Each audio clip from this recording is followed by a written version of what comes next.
This conference will now be recorded. All right. Good afternoon, the time being 4:45 p.m. I'd like to call to order the meeting of September 23rd, 2021 to order. Before we get started, if you are joining us virtually, please mute your microphone during the meeting unless you wish to speak. Otherwise, background noise will interfere with the meeting. Please stand for the Pledge of Allegiance.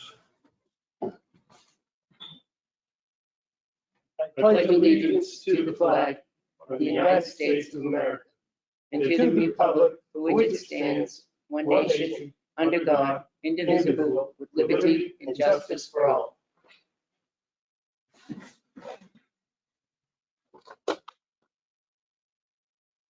Thank you.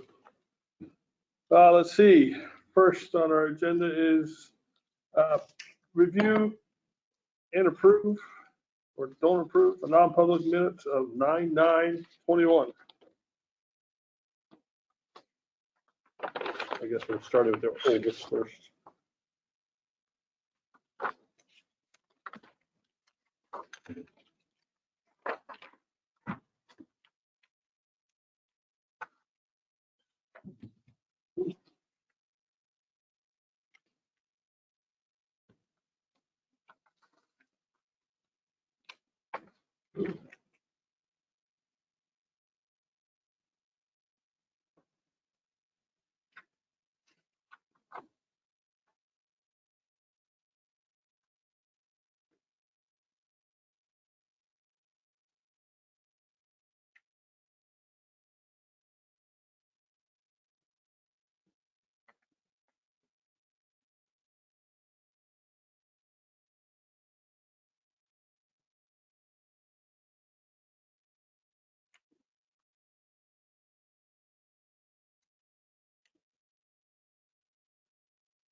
I have one issue on the bottom, the last sentence, page 1 of 2. Wasn't that turned down? That's right. This was Yeah. this was the original discussion of it at last week. Well, it wasn't decided though. It was, we were asked to research it on what the cost of that. Didn't she fill this in last week? Right, and then she filled us in last week and we said, and then it said, would you like to do that in lieu of, and we said no.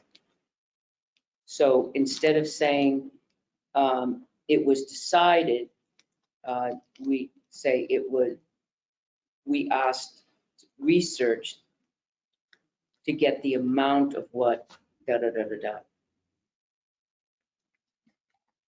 There's a difference because it sounds like we made a decision and we didn't. We asked Jeannie to research it for us. So we could just we could alter it to, it was decided to research. Yep, Yeah. that's good. Yep. Absolutely. Yeah, because we didn't make that decision.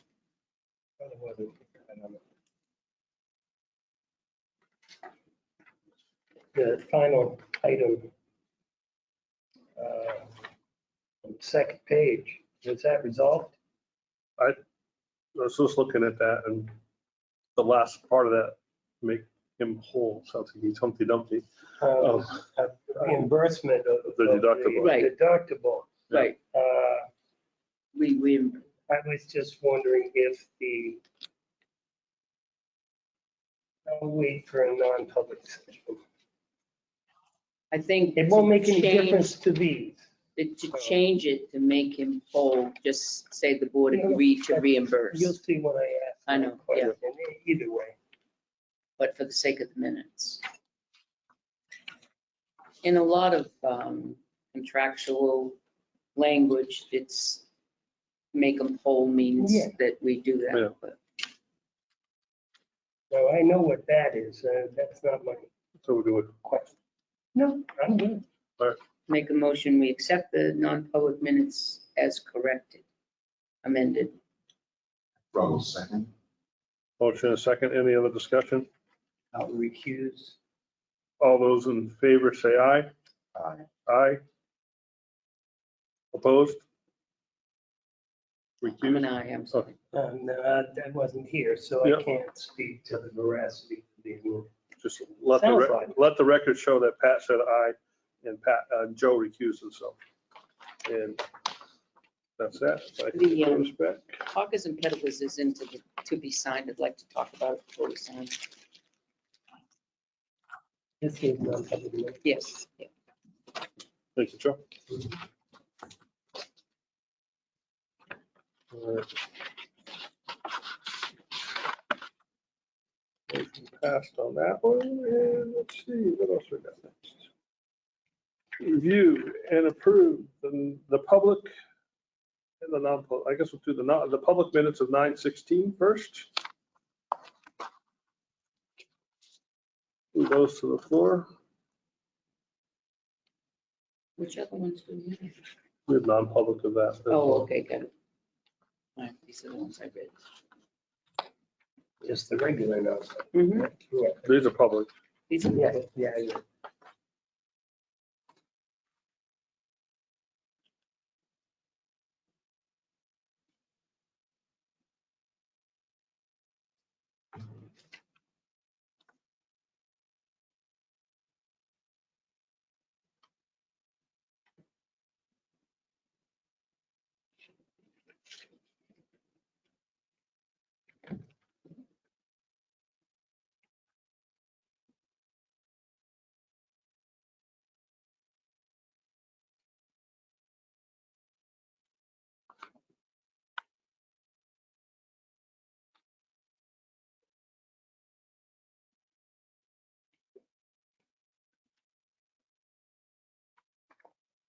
Motion to accept the minutes as written.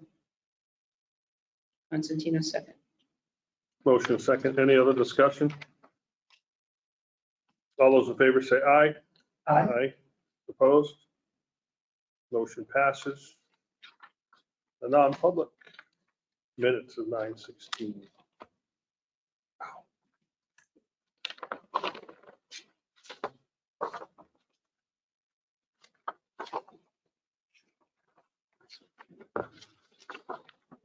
Thank you.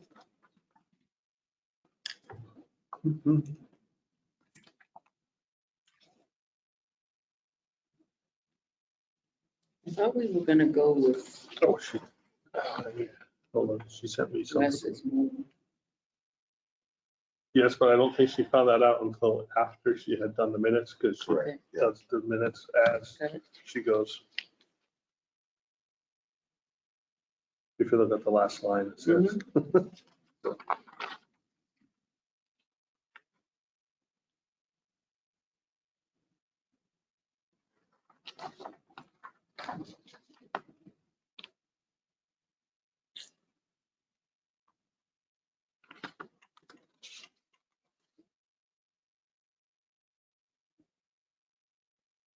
Under B, it really doesn't explain that there was an error or whatever. But I'm not gonna argue. Just doesn't explain it the way it was explained to us. Again, this is the Reader's Digest version.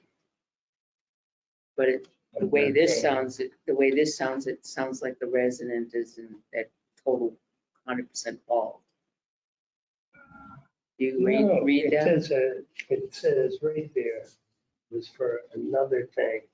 And so apparently she wouldn't have to pay because the error was, because it was for another thing.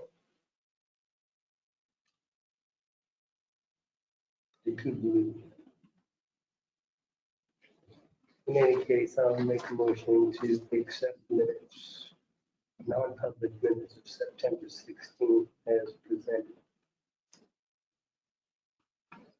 I'll second it. For discussion. Yeah, discussion. Sorry, Number one, which page? Oh, one of three, number one. Yep. It just doesn't, there's no continuity here when voiced two specific concerns. Constantino explained, Ira will make the changes. Yeah, but I don't think it needs any more than that. That's exactly what. But does that have to be there? I mean, does that even None of it have, has to be there. hardly Well- at all. right, so, because, I mean, that doesn't, that, I'm trying to think of what I'm trying to say here. It Does, doesn't say what is it what. opens it up for questions like, okay, what are they hiding here? And we're not. Either you spell it out or you don't even put that in because we didn't, what are you explaining? Because there's nothing there. Selectman Jessamine moved and it was seconded, and then we took a vote. That, the body of what needs to be in there is in that paragraph. Am I right? Or, I mean, It's like the substance of what was, the intent, right? the intent is missing. Mm-hmm. It's already printed right there. It's in a different spot. Right.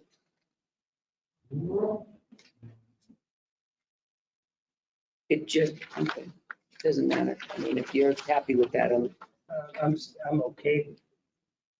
But if you're not okay and you really want to change, then let's just change it. I would just take it out because when you do, in itself, when you say performance review, it's a discussion. We already know that that's in the content, that's what it is. And then when the first sentence right there, two specific concerns, they're not there. There's nothing in there that says these are the concerns. So That's true. there's nothing there. It just says Constantino explained, but I didn't. Because there's nothing that says that explains that's two specific concerns by the employee. Yeah, there's no context for it. Right. Yeah, okay. One doesn't agree with the other either way. So should we wait until we go into non-public Yeah, later? that's fine. We could do that. Well, we know what needs to go in there. We do. I would make a motion to accept these minutes as corrected after listening to the tape. Well, we already had a motion and a second there for, because I seconded it for discussion. Okay, then. So I can rescind my discussion, my second, Right. and just say what, make the motion again. well, you made the motion. Yeah, so you Okay, rescind, but I there's rescind no my second. I rescind my Yeah. second. Okay. Well, then, you heard my motion. I did. We I'll second your motion. accept the amended minutes after going back in the tape and specifically mentioning the two concerns. Correct. That's, would bring the continuity to the paragraph, right? Any other discussion? All those in favor of the motion signify by saying aye. All right. Aye. Aye. Opposed? None. Motion passes.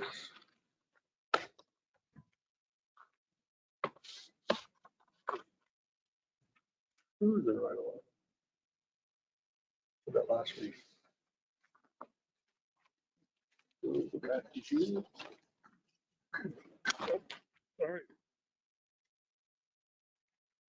All right. We have accepted $100 donation from Franklin Savings Bank for the annual Christmas parade. Second, I don't know, did they do? you have to make a motion to Yeah. accept. All right, so I'll make a motion to accept the $100 donation from Franklin Savings Bank for an annual Christmas parade. No, second. Motion a second. Any discussion? All those in favor say aye. Aye. Aye. Thank you. Thank you, FSB. Motion passes. Make a motion to accept the $100 donation from Chuck and Kathy Mitchell for the Christmas 2021 fireworks. Second. Motion and a second. Any discussion? Thank you, Chuck and Kathy. Thank you, Chuck and Kathy. All those in favor say aye. Aye. Aye. Opposed? None. Motion passes. Accept the donation of a 2004 Ford Explorer from Keith Forrester, value of $2,000 for land use vehicle. Second, Motion is second. Any discussion? Thank you, Keith Forrester. Joe? I have a question. Sure. How did this come about? Like, out of, who's Keith Forrest? Jeannie's husband. Jeannie's husband. My goodness.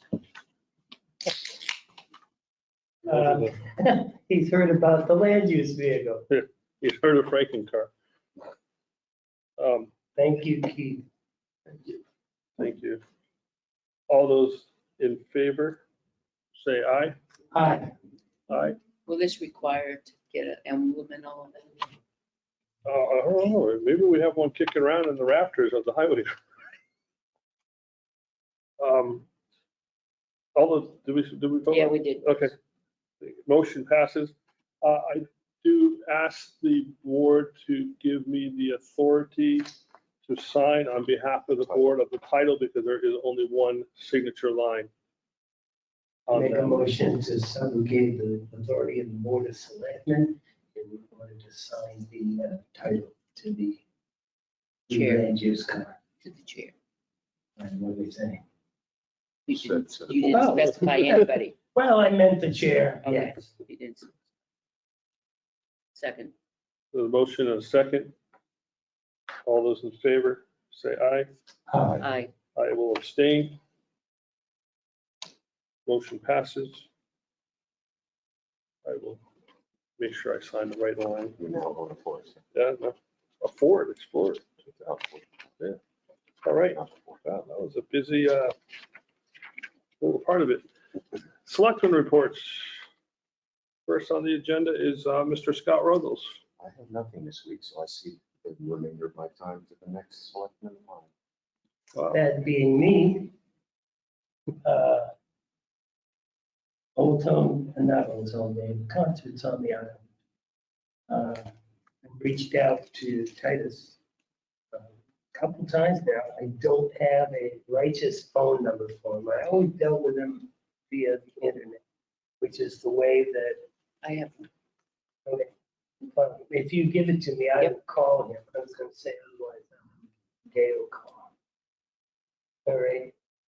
I received information about curbside recycling of textiles, of all things. And they give you money for the textiles, but I haven't, any of you guys have seen that email or not. I did. I'm gonna get more information because money to the town sounds like a good idea to me.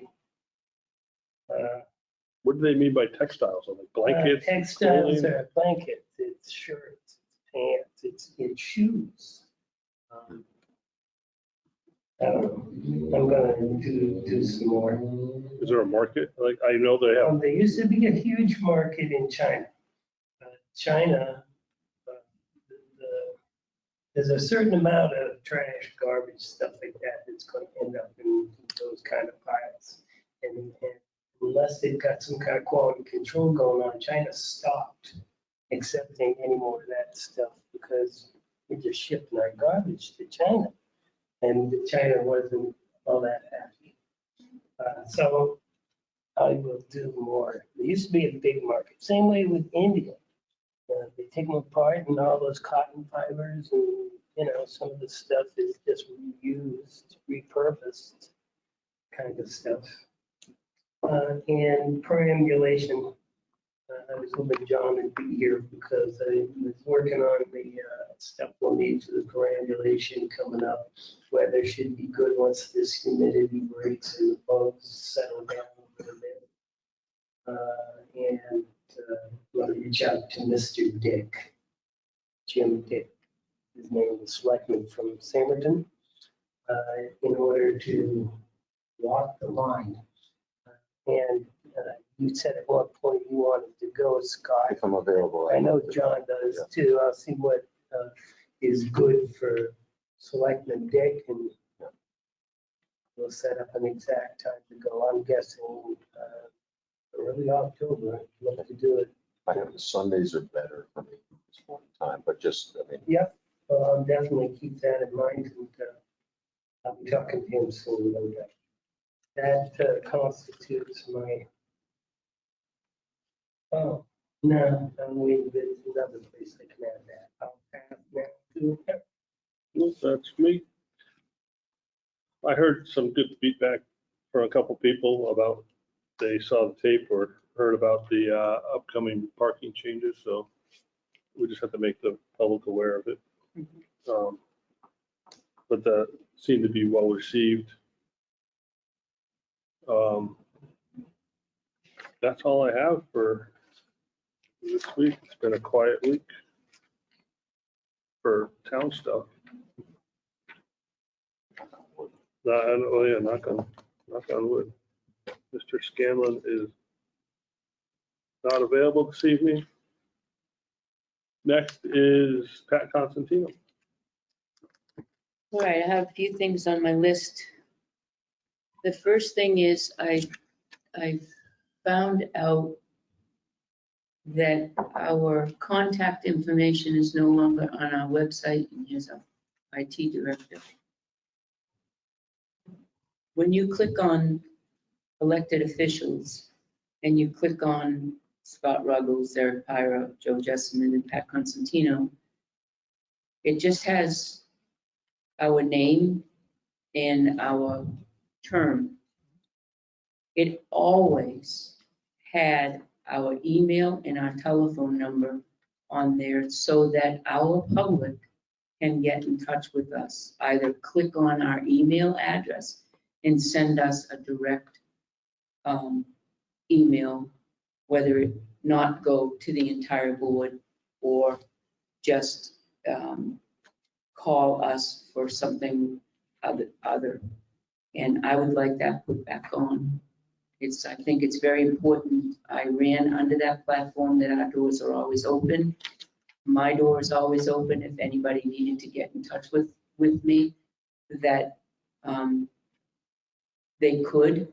And recently, a couple weeks ago, we had a painter up at the senior center, and I was trying to give him over the phone my email address. And I said, just go to the website and click on, and the email is right there, and it wasn't. So personally, I want that back on the website.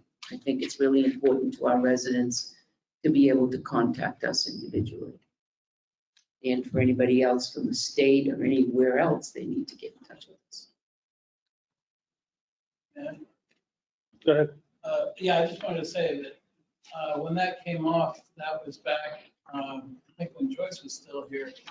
And there was an issue when things were going to some selectmen, but not all, and the board wanted it to go just to board of selectmen email, so everybody got the same thing.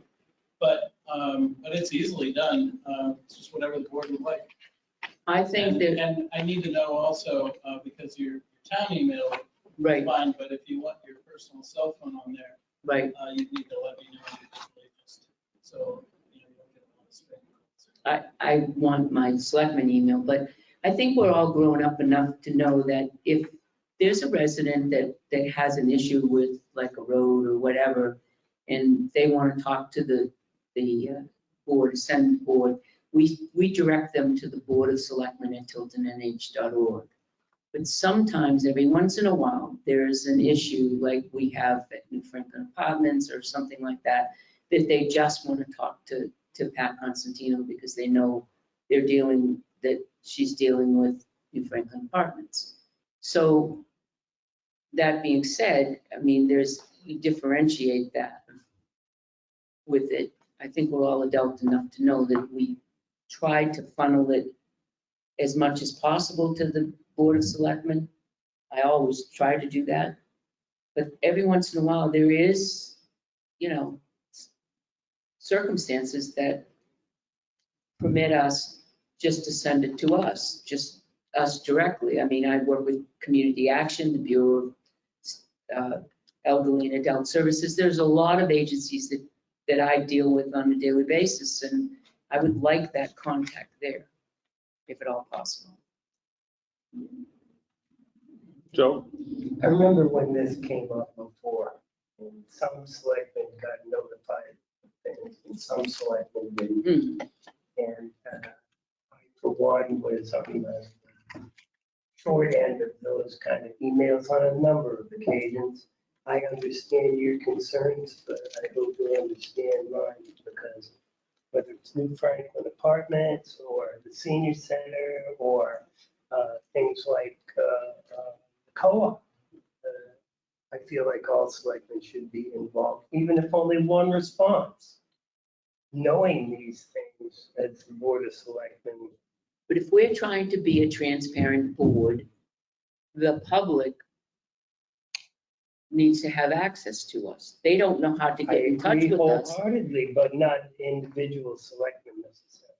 Well, That's my, they elect individual selectmen. they do. I mean, they elect you individually, they elect That's me correct. individually. Anything that anybody has to say to me also applies to every other selectman sitting at the table. Again, that's just mine. I don't know if you have special circumstances that wouldn't apply. I mean, all the stuff I do is pretty much. Well, there's that's no why personal. that's why we have selectmen reports, because then we can say, well, you know, I've worked with community action and this is what I've done this week and this is what I've, you know, I agree. but, you know, if residents need to, if they have an issue, we point them in the right direction, mainly to the Board of Selectmen. Boom. If the board is notified, any individual selectman that ordinarily deals with that sort of thing could be the one to field the question. But that way, all other selectmen would also know what was going on.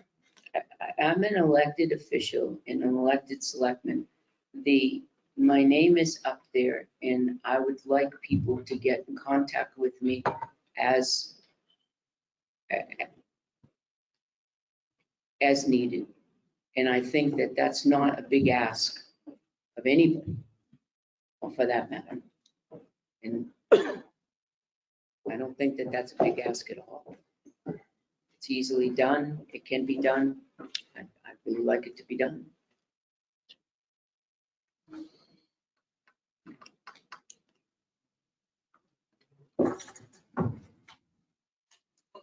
So it's 1-to-1.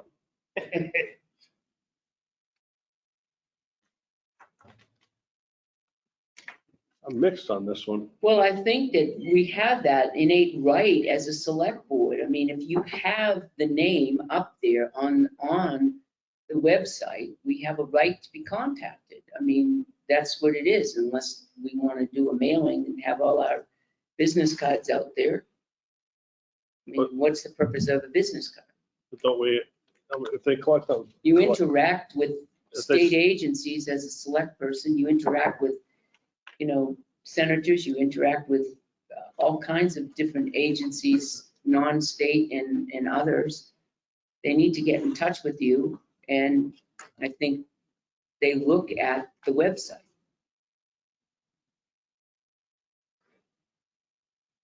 So if I click on Board of Selectmen. Yeah. Oops, hold on, I just had it up. Look on the left, on Yeah, elected it right here, it officials. says right here, Board of Selectmen. Mhm. If I click on that, that's going to email everyone at the Correct. same time. Mhm.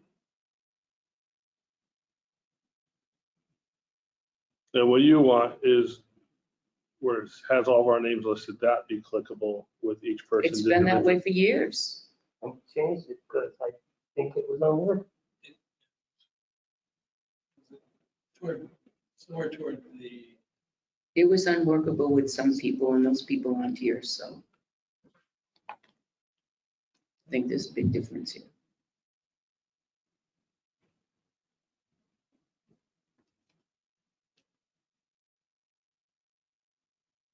I don't think that it's fair to say to community action, well, you have to do, you know, Board of Selectmen and email all of you. I mean, if you want to get 15 emails a week from and get lots of emails. Well, I do too, but I mean, that's just from community action, so.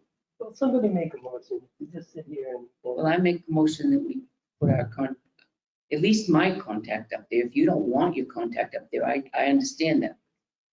I do, because there's people that really would like to get in touch with me. And it's not up there. I would be okay with my email up there. I have a different phone number that I would give. The motion on the floor. No, all right, I'll second the motion for discussion.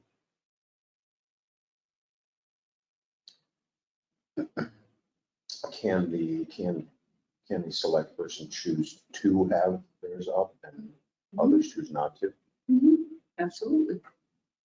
Joe, would that be, Oh, wait a minute, on the far right-hand side, it has each of our individual emails. I was just looking at it myself. Yeah, sorry. It is there. Yeah, it is there, Pat. It is, but not the phone. Right. Oh, you want the phone number? All right. Email, oh, phone okay. number. Well, our emails are already there. But it's not under elected officials. That's where I'm looking. Under Town of elected yeah, officials. it says Board of Selectmen. Town of Tilton officials, I just You narrowed it. just did town officials, right? Where did you look? Hold on, let me go back. I went up here to the top, it says elected officials. And then I selected the tab that says selectmen. On this front page, I don't So see, I see what she's talking about. That's easily, if you want them there, that's. but I click on selectmen and it gives me all that information. It's also under boards information. Not all that information. It gives you some of the. Well, the phone numbers are blank. I have absolutely no problem with people having access. Yes. I mean, I've given away literally a box and a half of those cards with my own cell phone. Call me anytime, and I really don't have a problem. I have a problem, no, I'll just shut up. I've said what I've got to say. Any other discussion? Is this just about the email or is it about the phone number too? It's about both. Well, the email's there, so it's just a matter of, There's no way to direct them to where they want to go. no, so it needs to be on the main page. Right. There's no way to direct them where you want to. If you have somebody 2 streets over from you that want to call you with a question without, like on a weekend, call you with a question, you can say very easily, okay, call this number on Monday and they'll help you, period. That's fine. And there you go. So without our name, without our number there, they're not going to be able to get in touch with you because they don't know your number. You can direct them in the right place, the right time.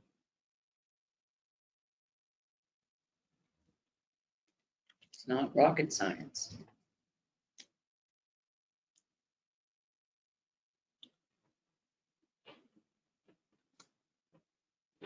All right, all those in favor of the motion signify by saying aye. Aye. Aye. Opposed? Yeah, name. Aye. Bring it up when John's here. next Motion week. passes, fails, motion fails, sorry. Okay. Next, as you all saw, the senior center painting is done. And that took a little bit of off Kevin's list as well.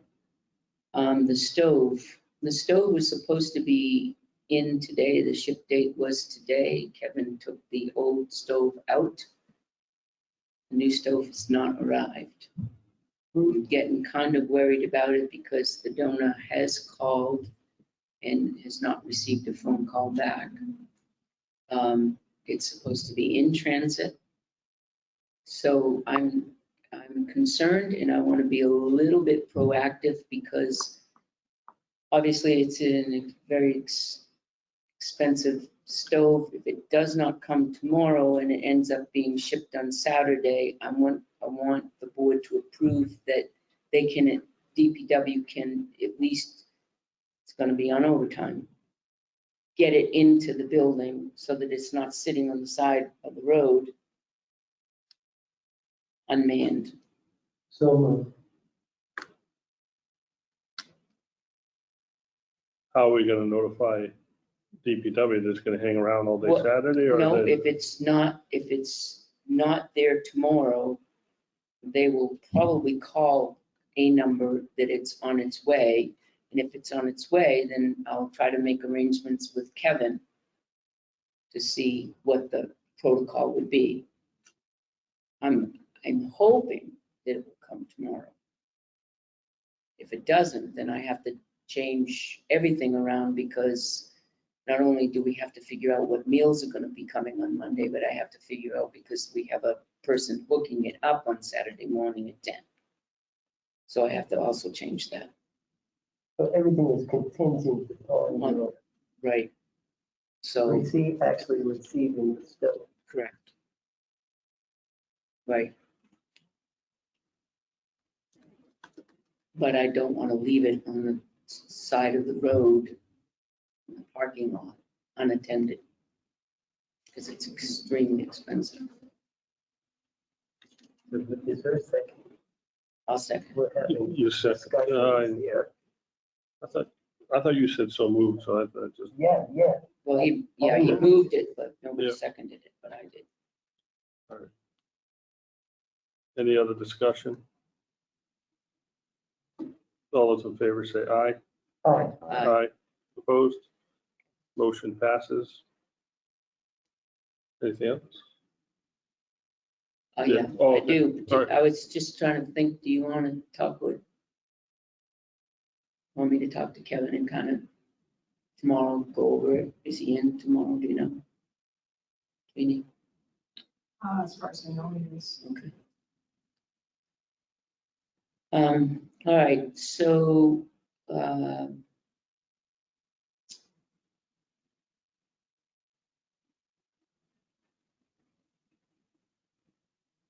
Susan Demers, the director of the Community Action Program, called me today.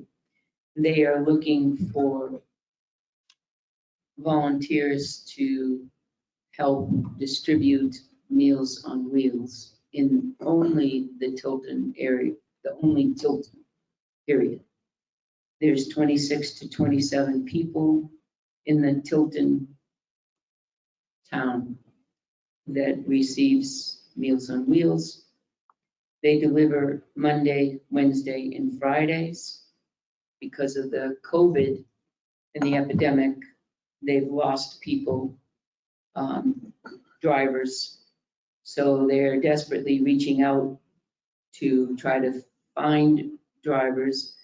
Now, it can be three people, one day, one person, one day, commit to 1 day a week, and then the other people commit to 1 day a week, or it could be one person all 3 days every week. They could be one person taking 2 days during the week and another person taking a day. It's $9.50 plus mileage, or another program, it's $10.50 without the mileage. If you're interested, please call Nancy Marceau at the Trip Center, and that is 934-4151. Again, this is for the Tilton. You are helping out Tilton residents, and they're in desperate need of people to help distribute Meals on Wheels. Go ahead. You say there's 23? 26 to 27 people that receive Meals on Wheels How in does Tilton. one person deliver? That's a lot of stuff. It's usually from about 8:30 in the morning to noon, depending on how much chatting they do with the person that they deliver to. Part of the program is But make sure you speak on the microphone just for the. There's wellness checks. Mhm. Correct. I know people on there's training and everything that goes, right? There's training and, So I hope lots of people volunteer because that's a big job and I know it's very, very important. If I could do it, I would do it. mhm. If I could do it, I would do it. It's extremely important, like Joe said, the networking alone. Just in Tilton, we've come a lot across in residents that were in dire need of help, not just meals. And it came to our attention and then they got the help that they needed. So whether it be medical or just house home health, No heat. no heat House for Women for come up the weeks. street. Yeah, yeah. Eating cat food, yeah. So that's one item, so I hope that they'll call. If you have any questions, get in touch with me. The other thing I wanted to talk about was the hawkers and peddlers. So last week, we talked about this hawkers and peddlers that didn't have a license, and they're in here for signature tonight for hawkers and peddlers. However, this is the fourth year in a row that, yay, they're getting a hawkers and peddlers, but they haven't stopped selling.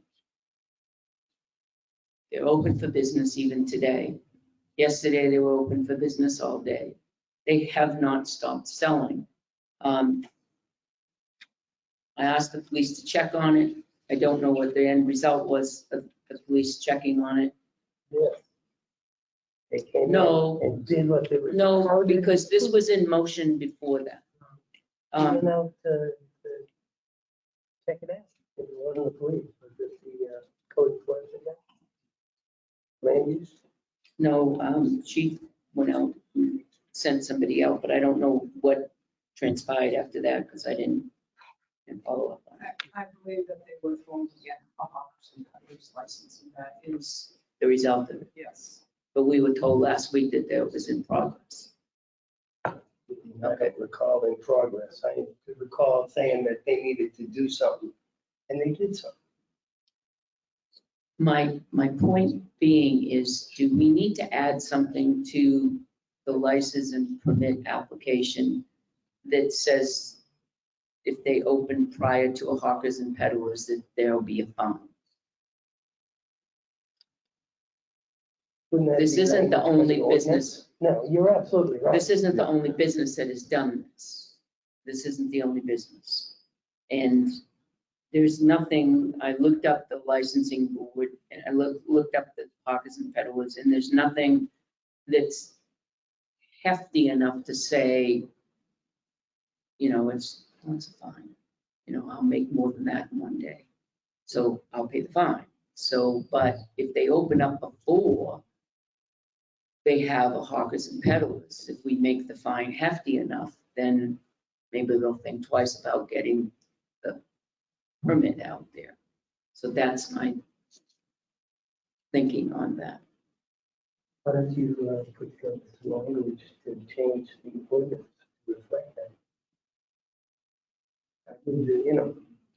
I would say, yeah, because. Well, I wanted to get everybody's opinion Hawkers first. and peddlers, they want them, this is my opinion. They shouldn't be selling until they're approved. Right, but when they do, Yeah. I wouldn't, we have some people towards the winter that does this also, that are habitual offenders. That we do this and, we go out and the police can go out and say, don't do it. But if they do it, again, we don't have anything, there's nothing with teeth to say, here we go. We don't have a cease and desist We- policy or procedure that can be put into place.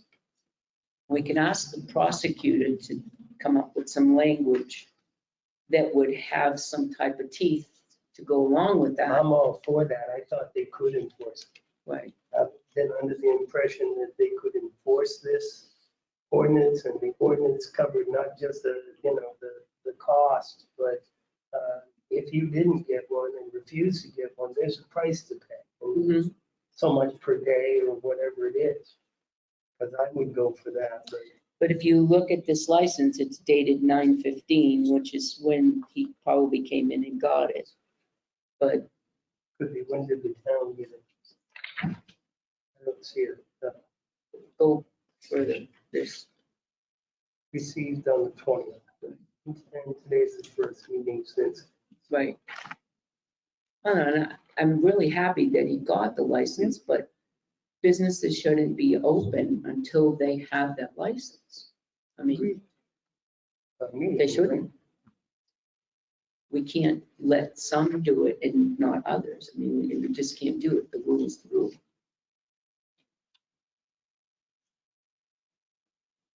I have a question. Because you said you contacted the police department. Mhm. So in a sense, the power of one selectman can shut down a business. No, the power of the selectmen cannot shut down one business. So what was the purpose of notifying the Ask them police? if they have hawkers and peddlers. But if they said, no, so presumably the police went there. Right. What can the police do? Exactly. That's exactly what I'm trying to explain to you. Right, but what I'm saying is, okay, one selectman called the police department. Right, The police department could go there if a proper, if there was the language in the ordinance that we're talking about. right. And if they didn't, they could shut them down. So based on one phone call from one selectman, a business could be shut down.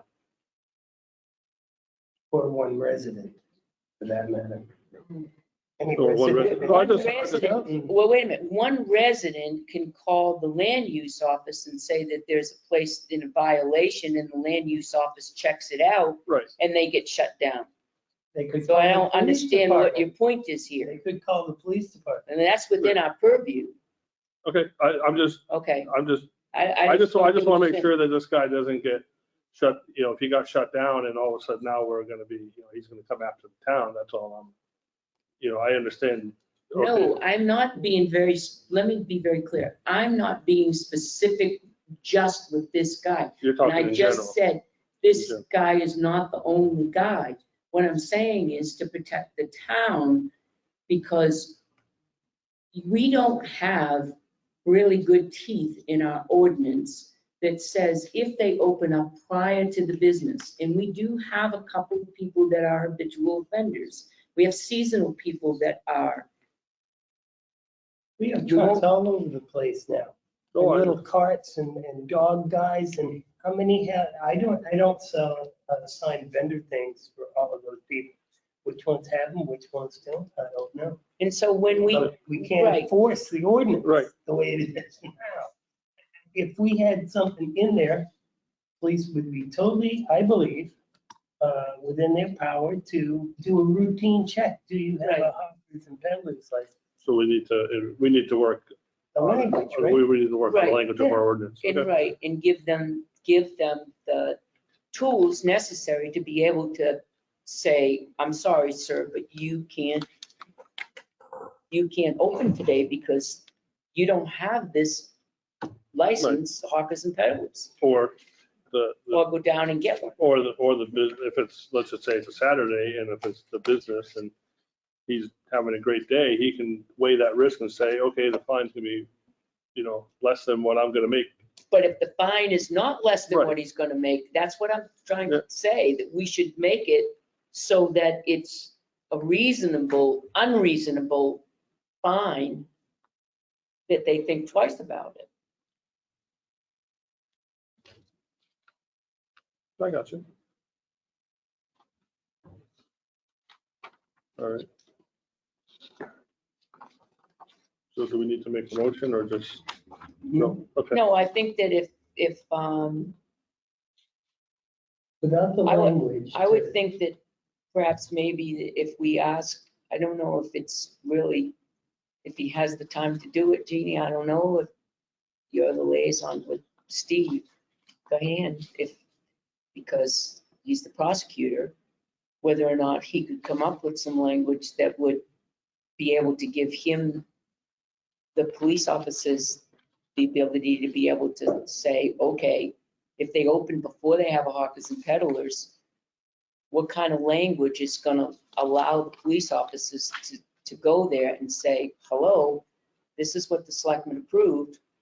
You need to stop. This is the ordinance. This is the ordinance and this is what's gonna happen. And then we, determine some type of a, So let Fine me up just play here. this out. So somebody's there selling mums and they don't have a hawkers and peddlers license. And we send the police down and we say, you need to stop. And they continue. Mhm, So we're not physically removing them. All we're going to do is find them. correct.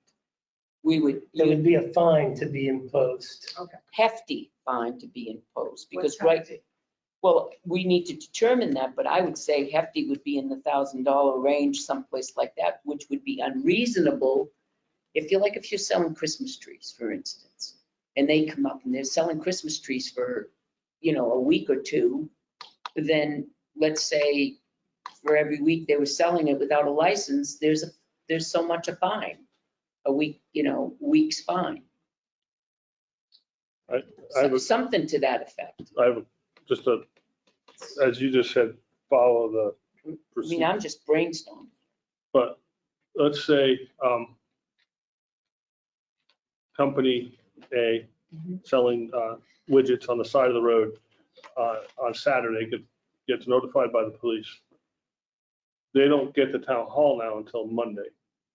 They file all the necessary, fill this all out on Monday. We don't meet until Thursday. Does that mean that business has to stay shut down until Thursday or? If they filed, in my opinion, if they filed the paperwork, Yeah. if we're not available to sign it, they would have conditional permission until the next time the board of selectmen convenes. Or- That's part of the language of this. Or if it happens to be the odd week where we don't meet on a Thursday, let's say it was Thanksgiving week. It Where would we be don't meet on- conditional. If you Yeah. filed your paperwork and done everything you could do, then I would say pass and operate. Do we allow that with a certificate of occupancy though for businesses? Or do they Oh, I need a- have no do they clue. need a CO to get in? So, Seems like we've beat I this. think we to did. death. so I think that, we just But thinking Gail's a about, guru on this, and Yeah. there's no reason that you wouldn't be able to say to Gail that, we have like Eric's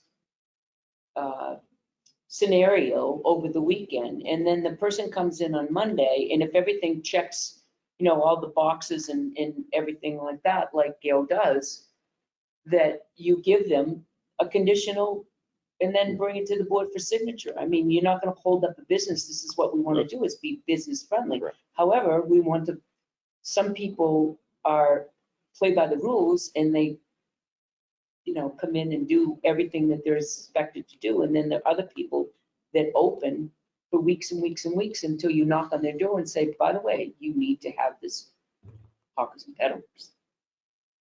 And those are the people that you want to educate. All right. So there's just a little bit revamping, I guess, that's needed, and Gail should have that type of, we need the language first, and then All right. if everybody wants to go in that direction. All right.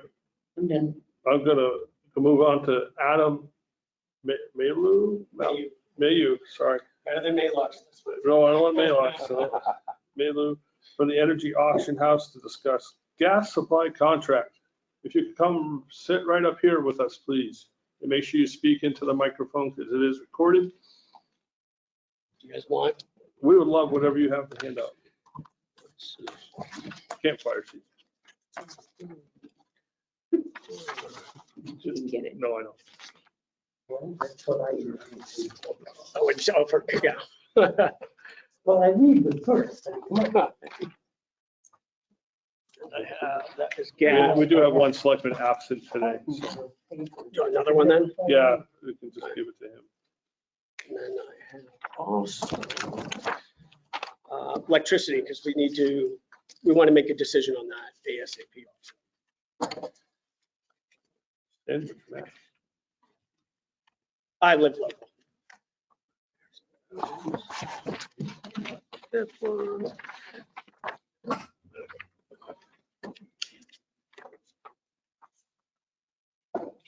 Like the kid that's absent in school, just gets all the paperwork.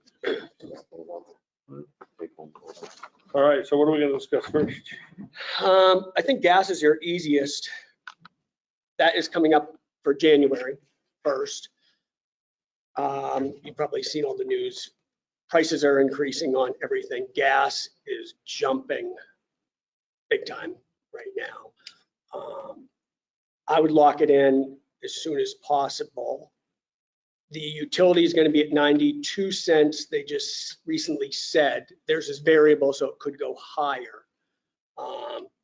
So I would do, I just highlighted the lowest number, but you can either do 36 or 48. I have most of my customers doing 36, 48. I have some doing 5 years, but you guys don't have that option for that. You're not that big of a user. But I would lock that in. It's changing daily and going up from this summer. With the addition of our new police department, will that make us a better user? That's included. That's already. Yeah, but we haven't really had a full year in there. They included it anyway. But yeah, more usage, but I have some other suppliers, you were just too small actually for them. But rates are going up, and what happens with natural gas is we're getting rid of coal and we're getting rid of nuclear, and we use natural gas to produce electricity. So in the winter, we're competing with the two. So you're trying to make electricity and you're trying to heat your homes with natural gas. So as you guys all know, supply and demand. So that's why it goes so high in the winter. So I would, it's a commodity, like a stock, it changes daily. So tomorrow I would, once you make a decision on what term you want, I'm going to go back to the supplier, try to beat them up a little more depending on how the market is tomorrow. And if Tim's allowed, or I don't know who's going to sign, I would jump on it soon. Yes. Question for Mr. Pearson. What is the current price? 69.7 cents gas. In your contract, not the utility. It's expired. When's it expire? In gas? The end of the year. Is that right? Yes. So if, for instance, if this got approved, then we say, yes, we want to go 48 months, whatever. It would be 74 cents. So it would be a 5 cents increase, give or take. Yeah, and we just did some rough math. It was going to be saving you, when they go to 92 cents, and we don't know if they'll go higher this winter, what will happen, that saves you $2,400 in 1 year. Or one winter, actually, because you don't use it in summer.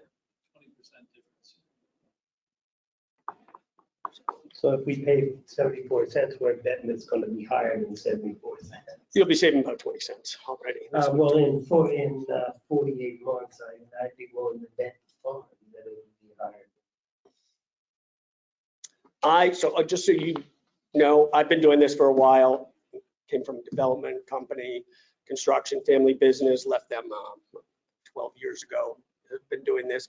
I also own a car wash personally. I locked mine in the summer. It's in Meredith, the co-op. I locked it in higher than what the co-op was, the utility, because I see rates going up.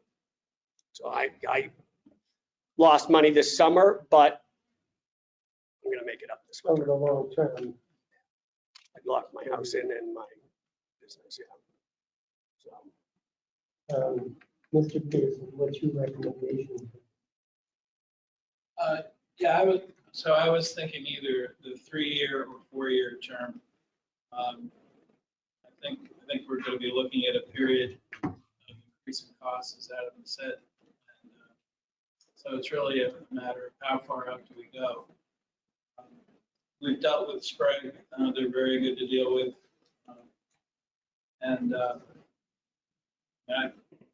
I don't see any reason why not to do the 48 month at this point. I don't think we're going to see anything lower than that, at least from what we know right now.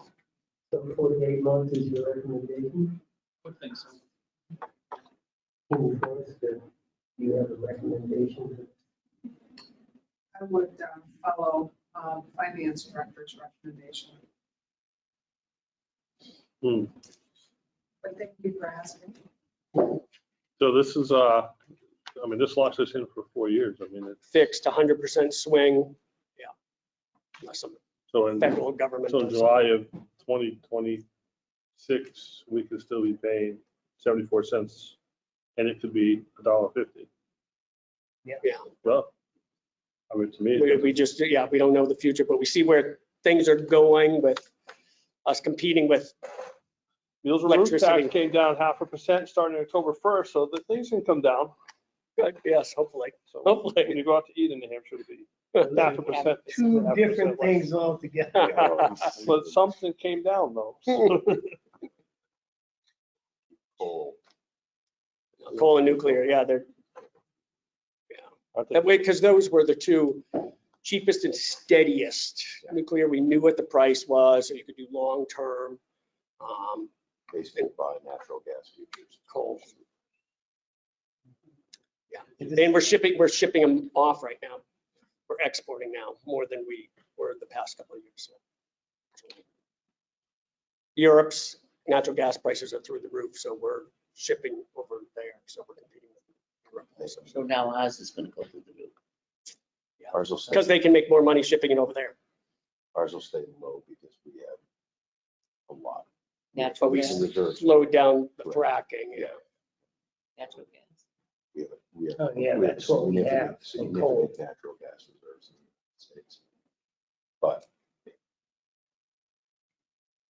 I hate to lock the town into a 4-year commitment without John's input. I understand, and how great is the need to do this today? could jump fast. It could. It has I gone from understand that- February till now, it's gone up.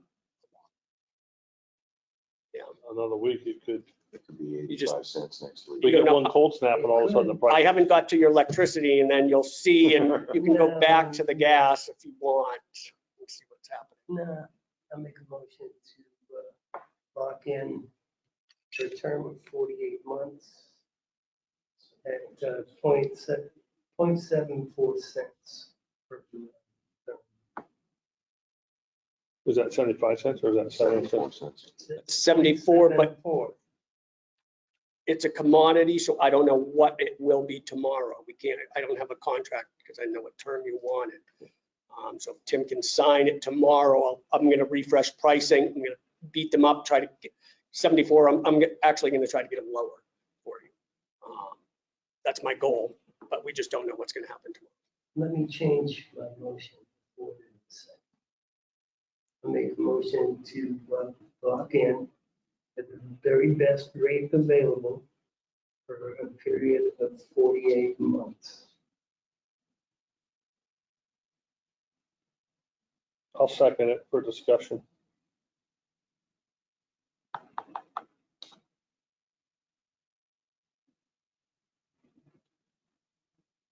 No discussion. Pat, I said, but I'm saying. Scott? No, to me, it's a no-brainer, so. All those in favor of the motion signify by saying aye. I Aye. Opposed? Motion passes. Who's gonna sign it? make a motion to subrogate the authority of the Board of Selectmen to allow the chairman of the board to sign the proper documentation. Second. Motion is second. All those in favor, say aye. Aye. I abstain. Okay, So I'll send it to Tim. yeah, I'll send it to you. I mean, if it matters on time, if you do the sign now, Yeah, I can put it. because I won't be able to come in tomorrow, most I likely. can do it. So electricity, that is expiring in November. The utility is at 8.8 cents right now. They're going to be changing in February. guessing they're going to be going up also. Because we're fighting with, as we said, natural gas prices going up. But what I would and it's up to you guys, because you can see what the rates are, 12, 24, and 36 months for a November start, the first ones.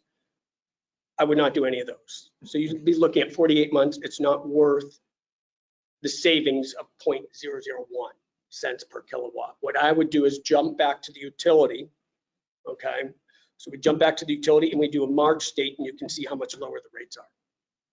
They're going to be changing in February 1st, so we don't know what that month is going to be. Eversource sort of keeps that tight to the vest. But I would do a March start.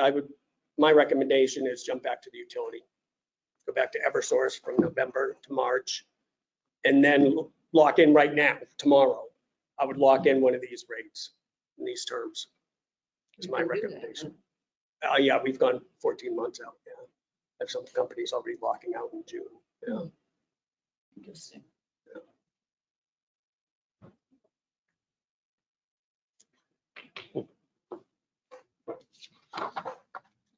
I think 8.3 is very good. As you can see what they are, if you did November start. So, Tim Pearson. What is your recommendation? I'd have to agree with Adam. I think he has a good plan, a good strategy for how to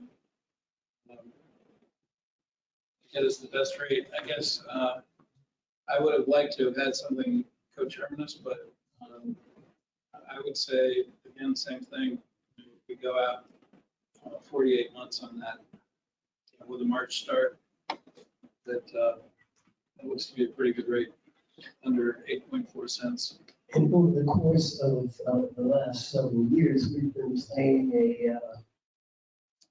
you go 6 months and then you renegotiate or you find somebody new. Seems like there was some swapping for the best price. No, well, first of all, we've been, Adam and I have been working together for years and years. And what you heard me say before perhaps is that, we'd hold off or, wait out a term looking for better rates.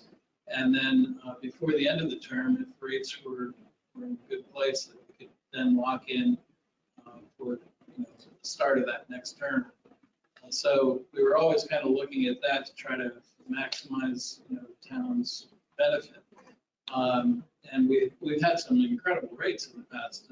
5.9 cents per kilowatt hour we had for 3 years, I think.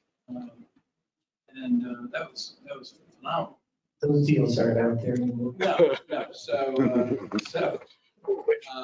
But one of the things that I think is challenging I is just realized something, Tim. You're not on microphone. it will pick me up. Okay. And I promise Gail that I will fill in whenever she can't hear. So, I don't want to get that phone call. But in any event, one of the things I think that the board may want to consider in the future is going back to what you did before, is give me a not to exceed number or something along those lines. Let me work with Adam or someone like Adam to get the best pricing for us so that we can act on it more quickly and still bring it to the board for approval. But, As opposed to approving this tonight. oh, no. I think Okay, this I is, see. no, we need to act now. I think we're a little late actually. So. I think what Tim is saying, and correct me if I'm wrong, in the past, he has had the authority to sign this. It hasn't been the board chair. Anyone else, you've just given him. Yeah, that's right. Okay. I thought so. For some time. But anyway, I would go with the 48 months for this. Take it right out to the max. Same. I mean, energy is going to float. There isn't going to be one component of energy that's going to be dirt cheap and all the rest are sky high. I mean, it's all going to kind of, it's the same bay and the water's going to float all the boats a little higher, different rates. But I'd say go with that 48 month, the under 8.4. It would seem to me, after listening to this conversation, that my motion to authorize the chairman of the board to sign the appropriate papers might be premature. You've had the authority in the past and you've always done a really good job of taking care of Tilton. And I didn't in any way mean that you shouldn't be the one to continue doing that.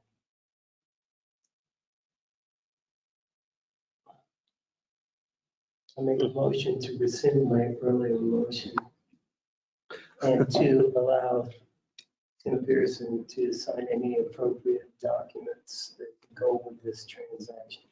Second. Motion to second. Any other discussion? Hearing none.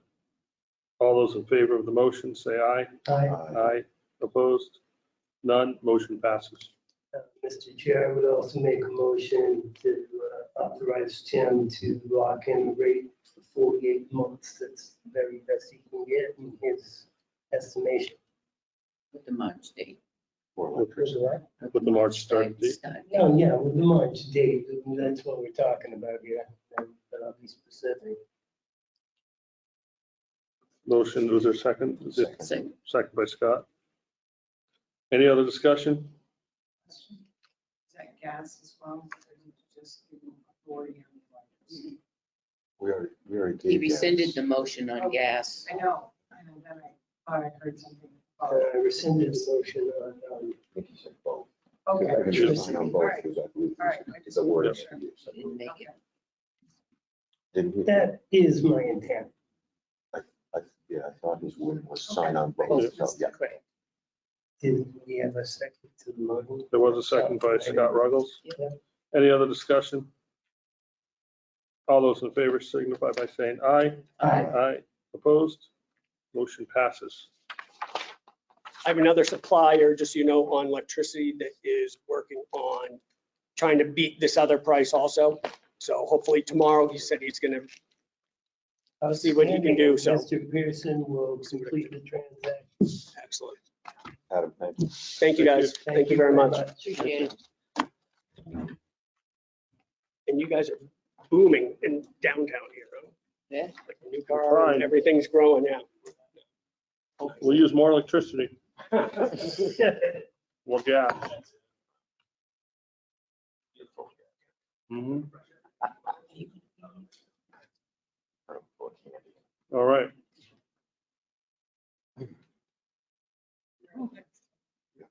Tim, the budget, do we need our budget binder? No. All right, I brought it just in case. Well, you may want to put this in it. Try. Mine doesn't leave my car. I was going with my car. I grabbed it. You'll also get this electronically. Wait to see if we have any changes tonight. Look at that. Outstanding. And it's got the 3 holes in it. Oh, yeah. That's my Yeah, request. I always try to do We that. have a machine that will spit them out with 3 holes. So I was trying to fit them in my puncher the other night. The actual, 20th century technology. is there actual spot in here for the budget? I think I thought it was at the end. I only opened I it. would put mine in the front. Yeah, kind of like it. I'm just gonna, Very first, open look at There it is. Yeah. yeah, all it iteration. That's what it's all about. version 68.2. It may be in a few months. Yeah, exactly. Give it time. Now I gotta put the staples so that I can. All right, so what you have in front of you here is a draft budget of the departments, as well as some assumptions. And you'll see that throughout the budget, there are certain lines that have an E that are blocked in gray. And those are indicating that those are estimates and we're waiting on further numbers. So overall, if you're looking at the cover, we're looking at a 4.4% increase over the 2021 budget. And the major drivers of that were the second year of our payment for the police department for the new building. And if you recall, the debt stair steps into the full payment in 2023. So this is the middle portion, and that accounts for about $130,000 increase of that $230,000 total. In addition, within the police department, as you are aware, there have been many personnel changes. And one of the differences between 21 and 22 are that in New Hampshire retirement is now fully budgeted for their increased rates in 22. In 21, it was half year at the old rate, half year at the new rate, and there were considerable increases in New Hampshire retirement. In fact, of the $34,700 increase in the police budget, about $30,862 was attributable to retirement. So, in Public Works, if you recall, there was an error in the 21 budgeted wages that I discussed. So when you compare the 21 to 22 wages, about $36,000 of that $50,000 was attributable to that error. The good news is that we didn't have to raise and appropriate that money, but it makes that increase look that much larger. In sanitation, I'm going to go through some assumptions and discussion of sanitation.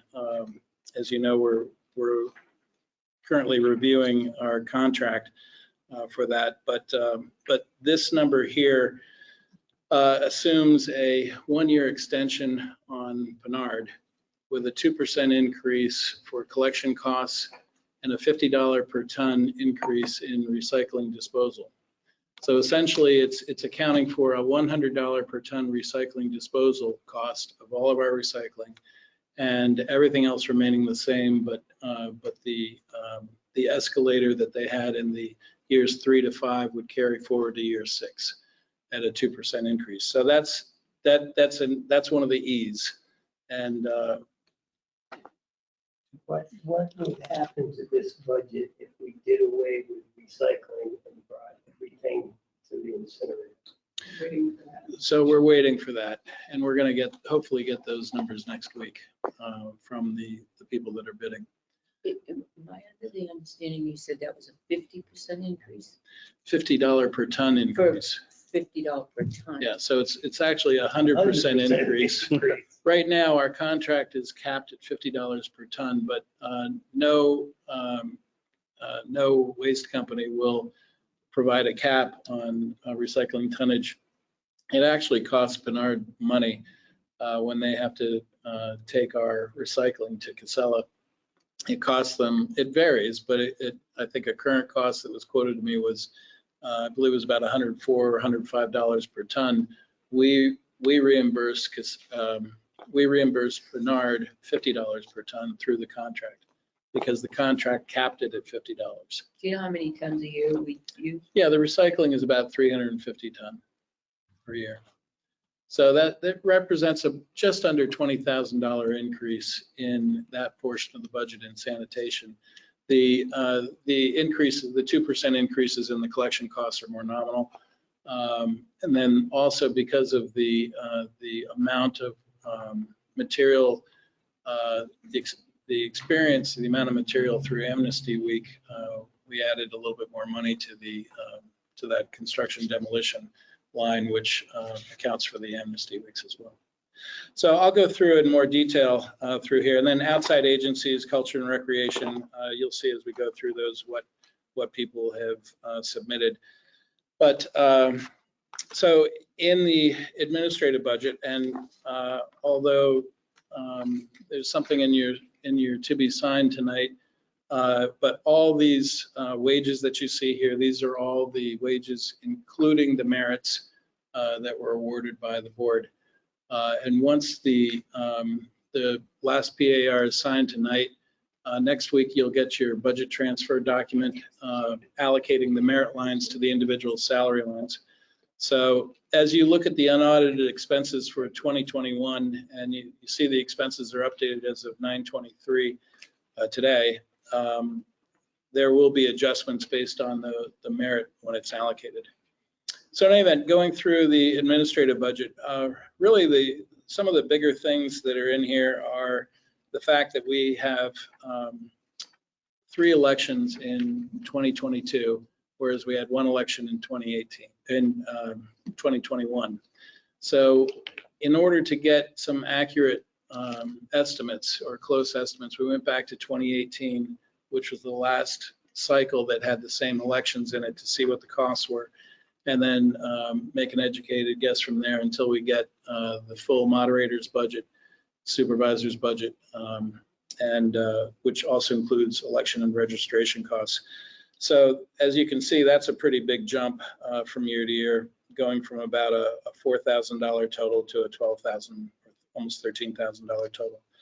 So I do believe that those lines will come down. That's on page 3 of the draft. Also, one of the other assumptions that I didn't get, or two of the other assumptions that I wanted to talk about just briefly, was that if you recall, when I first discussed the budget drivers for the 22 budget when we were over at the EOC, I discussed putting in a 3% merit and discussed the inflation, discussed the fact that we had gone from 2.5 down to 2 last year, so going to 3. Average it out to 2.5 over the years. But so in this budget is a 3% merit, where you see the merit lines. And then also the health insurance costs. We've actually are seeing a decrease in what we think is going to be the projected cost. Now, this isn't a final number. This is what the projection is at this time. It could be this, it could be a little bit more than this, but for the purposes of the budget, we feel pretty secure that it'll be at least a reduction of 4%. So in any event, going through the administrative budget, finishing that, so the unknowns are really related to the election. And then also, until we have a final health insurance number, that's going to remain as an estimate. Because I want to see it in black and white, what that reduction is. The electricity and heating, I will update those once we have, our rates locked in, and estimate based on the time frame of when those contracts start. So those will get worked on over the next week or two once we have those figures. And then also our insurances, we don't have our insurance figures yet for workers' comp, property liability, and unemployment. Those will be forthcoming. Mutual fire aid, that is the estimate from the group for 22. It has not been voted on yet, but we believe that to be a pretty solid number. In the town clerk tax collector's office, as you know, there are many changes there, and that budget is decreasing by almost $8,000. The majority of that is because of the salary lines. In addition, the election preparation is going up, and if anything, the one area I do want to talk more about is to see whether any additional training costs are going to be required. Right now, the primary software vendor for both tax collect and clerk is Avatar, and through our annual fees that we pay Avatar, they provide training, and there's no additional cost. So in the past, they've actually had one of their trainers come up years ago, and we had, I think, actually several times they've come up for a half a day or a day, and they provide telephone support as much as we need. So it's difficult to assess right now what other costs there may be in that training line, but if anything, that might have to change. There could be lots of training. We'll have a new town clerk. Right. And unless we get somebody who's full trained as a town clerk, there'll be trainings for that. Right. I would imagine through the state, Conferences, yeah. the way that works. So it seems like it might be in excess of the $1,400. Well, and so my understanding is that the town clerk tax collector is already certified and would be able to, I guess it's an open question. So, right. And that's an area that I think we might be seeing increase. Let me put it that way. The election preparation, again, that's based on the 3 elections, and everything else is pretty much the same in there. Why would you not go up on the training and dues where you go up on like office supplies? So, Is there training, like, Jeannie, do you know if there's training in Primex for either the deputy or tax? There is, No, that's, No. no. that's kind of generic kind of Right. management type of thing. Be very technical and specific. And as Tim said, Avatar will provide some of that training, but you'll have to do some of the training through the state as well. The Secretary of State Yeah. election and stuff. and the clerk's office or the clerk conferences are generally nominal amounts to go to. It's, if there's any cost at all, it's if someone has to stay overnight, it's usually the hotel or travel costs. Are there per diems involved or reimbursement for travel expenses / Yeah, right, but the actual Meals. events are generally speaking $50 to $100. What I can do is call the Clerks Association and ask them to give us an idea of what that training cost would be. for the clerk. That's a That'd great. be great. I mean, I'm Yeah. thinking maybe, this should probably be more in the 2,000 range. Well, you can determine that. But yeah, we need to have some kind of basis for that. Right. So in any event, in the finance department, so a couple of things here, and this relates also to IT. So in the past, and if you look at the IT salary line down below, you'll notice that it was capped in 2021, and then, and of course, this is a board decision, but in 22 as well, because at one point, if you recall, and this was, it's too bad John's not here, because this was one thing that he was looking at was certain ones would be capped, but my increase, which takes into account both, then went into the finance line. But if you want them proportional, I can, it's just a matter of how it splits up in the budget. So the way this reflects is this reflects capping the same amount, which was the same for 20, the same for 21, the same for 22. And then the increase that I received went into the finance line. So that's something you can think about, and maybe it's better to wait for John to discuss how you want that reflected. But that's how it's shown here currently. It can easily be changed. So aside from that, the deputy treasurer line, this was a discussion with the treasurer.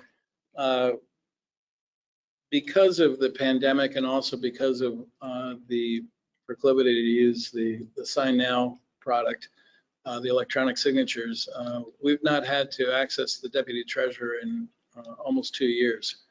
So we pay $100 a month for the access to the deputy treasurer, and in discussions with the treasurer, asking, do you want to make any changes, either request more for your salary or make any changes to the deputy? And the only discussion we had was really maybe reducing that slightly to account for the fact that it's really an insurance policy, A, and B, that the reduction more than pays for the cost of the Sign Now product. So the Sign Now product is $180 annually.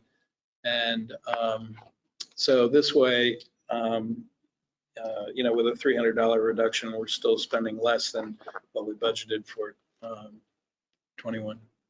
Is there would it be improper to appoint you the deputy treasurer? Or is that an elected? It's an incompatible office for a full-time employee. Yeah. And the auditors would really scream at that. Yeah, I couldn't be. Okay.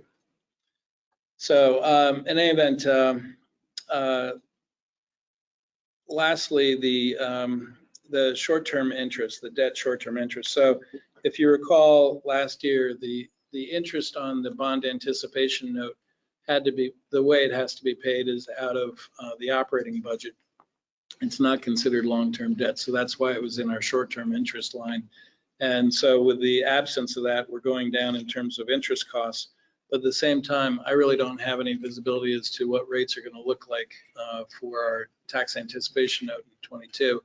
I would hope it would be similar to, we had a 1% tax anticipation note this year, which was quite good.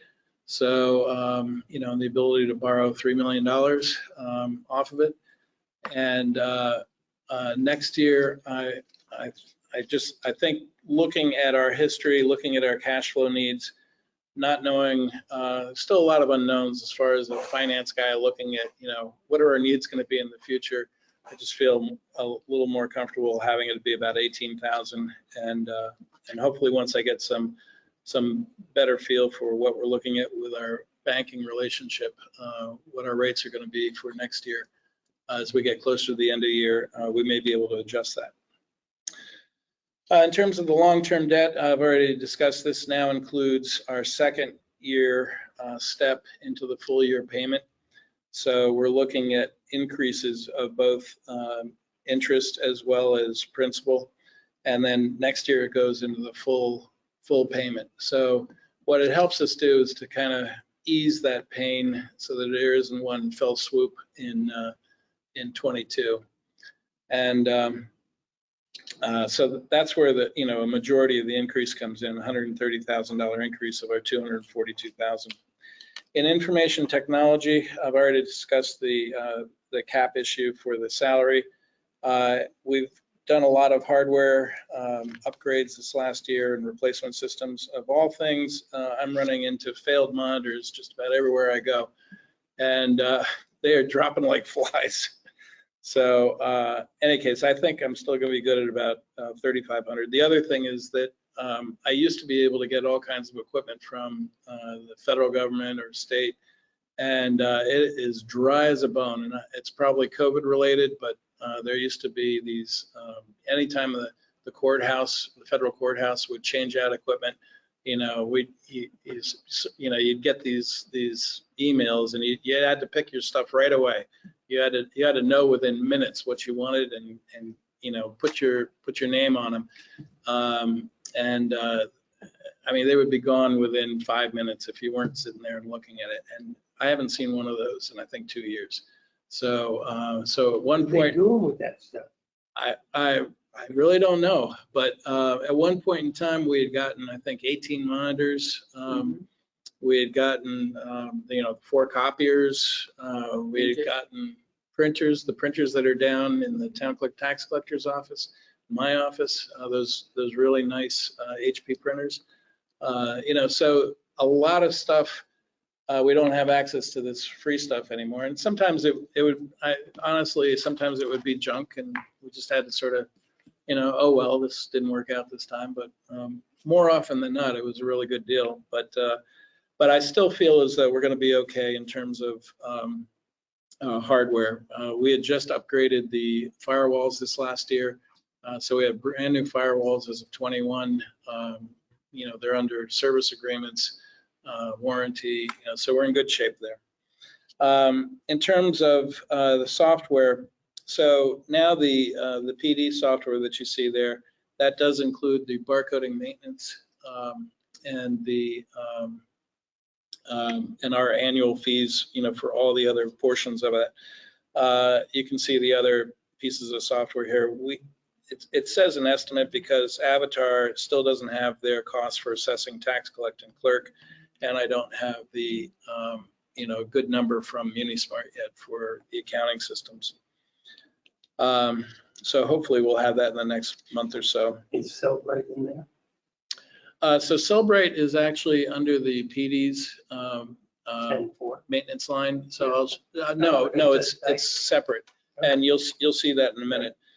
In terms of the one notable item in software that you don't see there, and the reason for the $5,400 reduction, part of that is because we had budgeted for the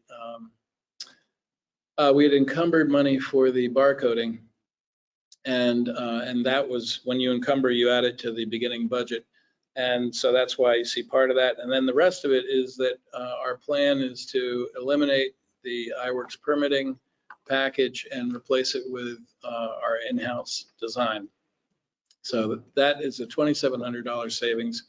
That would all be done through Google Drive, and and be done by me, along with working with the land use department, and replicating about 80% of what we do in iWorks today. So I'll give you more detail on that later. I can give you kind of a high-level design document as to, you know, what the requirements are and what it's going to be like. But looking more and more at how they've been using this and who's using it, how it's being used, and what it records, I think we can really save some money here. Services. So we have the last year, the body camera contract, radio recording. It's a new device, but the maintenance will kick in this year for that. The copiers, those are on time and materials. I've not been able to get a service contract. The one that most concerns me is the color copier downstairs, and nobody wants to give a monthly service contract on that. Probably because you know, it wasn't sold by them, you know, kind of thing. So in any event, time materials has been working pretty well for us. There's only been a few times when we really run into trouble with the copier here. We had a few issues with the copier at the police building following the move, but that's all been resolved as well. In addition, yes. The body cameras, is that something that you could do with ARPA funds? I don't believe so. And in fact, this item is, aside from me reviewing the contract, this is really a police-driven item. So Sergeant Penault is the one responsible for the body cameras, and when he returns to duty, he'll be working on a new contract with them. Really, the majority of the cost for this is in a product called evidence.com that Axon, which is formerly Taser, that's where all the costs are associated, because it's all the storage and archiving and categorizing of the body camera footage. And I know that Chief Pizer has discussed making more of that available to the public, and you know, through certain means. And our attorney prosecutor also uses it to make things available for defense attorneys where appropriate. And there's all kinds of permissions and date ranges that you can assign and certain things. So, but we've already maxed out our storage, and even with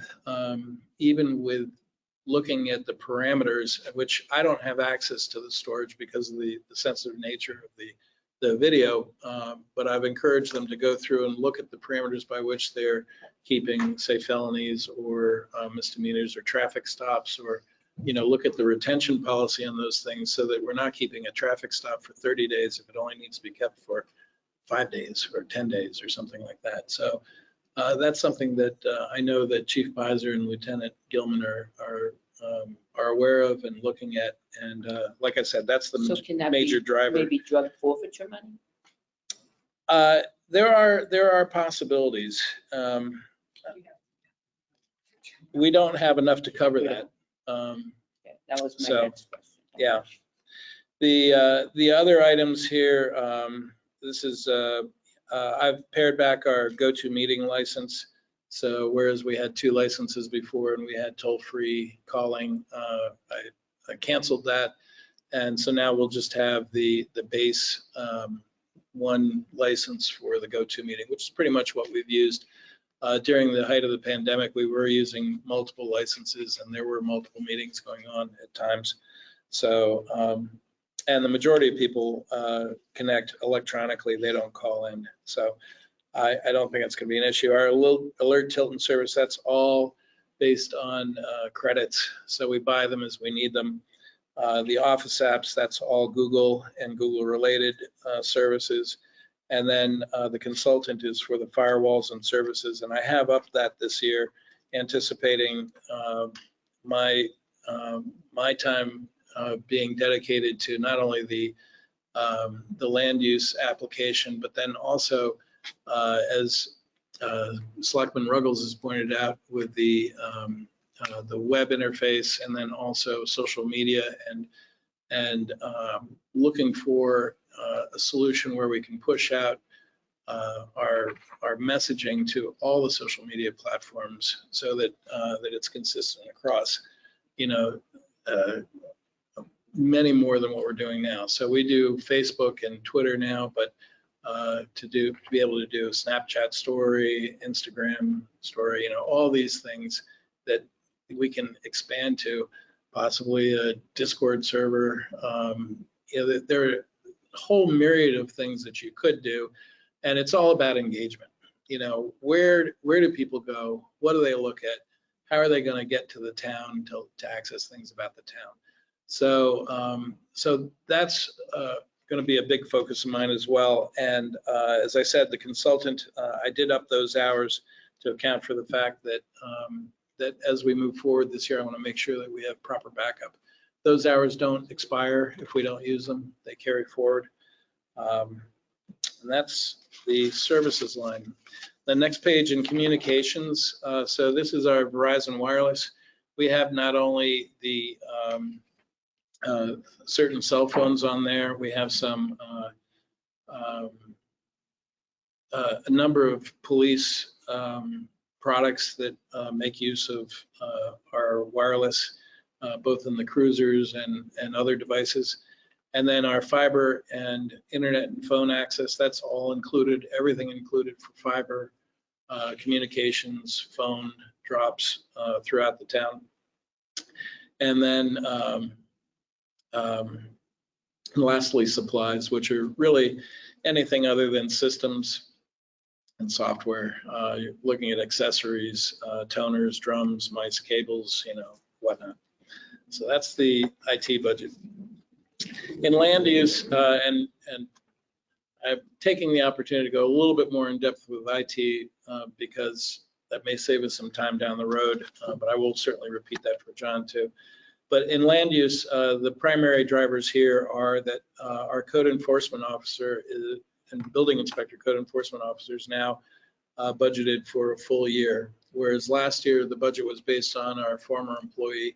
And of course, the rate's different, the time is different. So that's one of the changes, which accounts for about $4,800. And then the other big change is that the land use department would like to purchase a black and white plotter so that they're able to take some of the old plans and blow them up and print out what they need for meetings, and which has been really problematic for them before. They can go to Staples, they can, you know, there are other solutions, but it's just a matter of time and convenience, and most planning departments have that kind of resource available to them. What I would like to see is if we couldn't, you know, if the board was in agreement, and particularly when you listen to the land use coordinator discuss the justification for it, which is going to be much better than my short snippet of why we need it. But I would like to see if we couldn't purchase that with 2021 funds before the end of the year, or at least encumber it. So if the board's in agreement. So in any event, that's the land use department, and unfortunately, because it is a small department, those few items really skew the total increase. So showing $10,400 increase on a you know, $130,000 budget. I just have a quick question, Yeah. Tim, sorry. On the salary code enforcement officer, I don't know if this is it's just jumping out at me. Mm-hmm. He's really a building inspector. Yeah, so with these lines, so I really need to provide the board with kind of a recommended change. There's a number of lines that could use some wording changes, and it really needs to be done by the board, authorized by the board. I would never go in and change something unless there's a typo. But that's one I can submit. The other items that were discussed last week by Chief Pizer, the budget committee didn't meet last night, so next week I'll see if I can't discuss with them and get their feedback on those changes, which is what Selectman Scanlon had asked for. And then there are a few other lines that really probably should be moved, and I can discuss a few of those as we go through this. That have kind of, every year we sort of recognize, well, gee, why is this down here? It really should be over here in this budget. But you also don't want to lose the comparison figures from year to year, which is also important. So there's always that trade-off. But the one thing I failed to mention here, which is one of the most important issues that I tried to emphasize in that discussion over at the EOC about the 2022 budget drivers, was economic development. So once again, here we are, a period of low rates. We have an exceptional resource in our town administrator who is well versed in economic development, has a passion for it, and wants to see this carried through. And now we have additional funds available through ARPA and possibly other sources, grants as well, to really make a difference in Tilton. So I got to tell you, this, I have sometimes been ho-hum when I've heard economic development in the past, because it seems to be kind of like a, yay, we're for it, but nothing ever gets done. But I really believe that all the catalysts are in place, and we're going to see something happen from this. So lastly, in that land use line budget is economic development. And right now, there's $7,000 set aside for downtown signs. And I believe Administrator Forrester has discussed that with the board before and told you about the one quote that we have for it. And so that's what the $7,000 budget would be. Then we would also encumber the $6,000 from this year's budget for the charrette to be held in 2022. And so that would give the total budget of $13,000, although $7,000 would be the only amount that would be raised and appropriated. Then why did you take $1,000 away from it? Because originally there was $2,000 for other things in the 2021 budget. So there was $6,000 for the charrette and then $2,000. And I believe some of the $2,000 was for the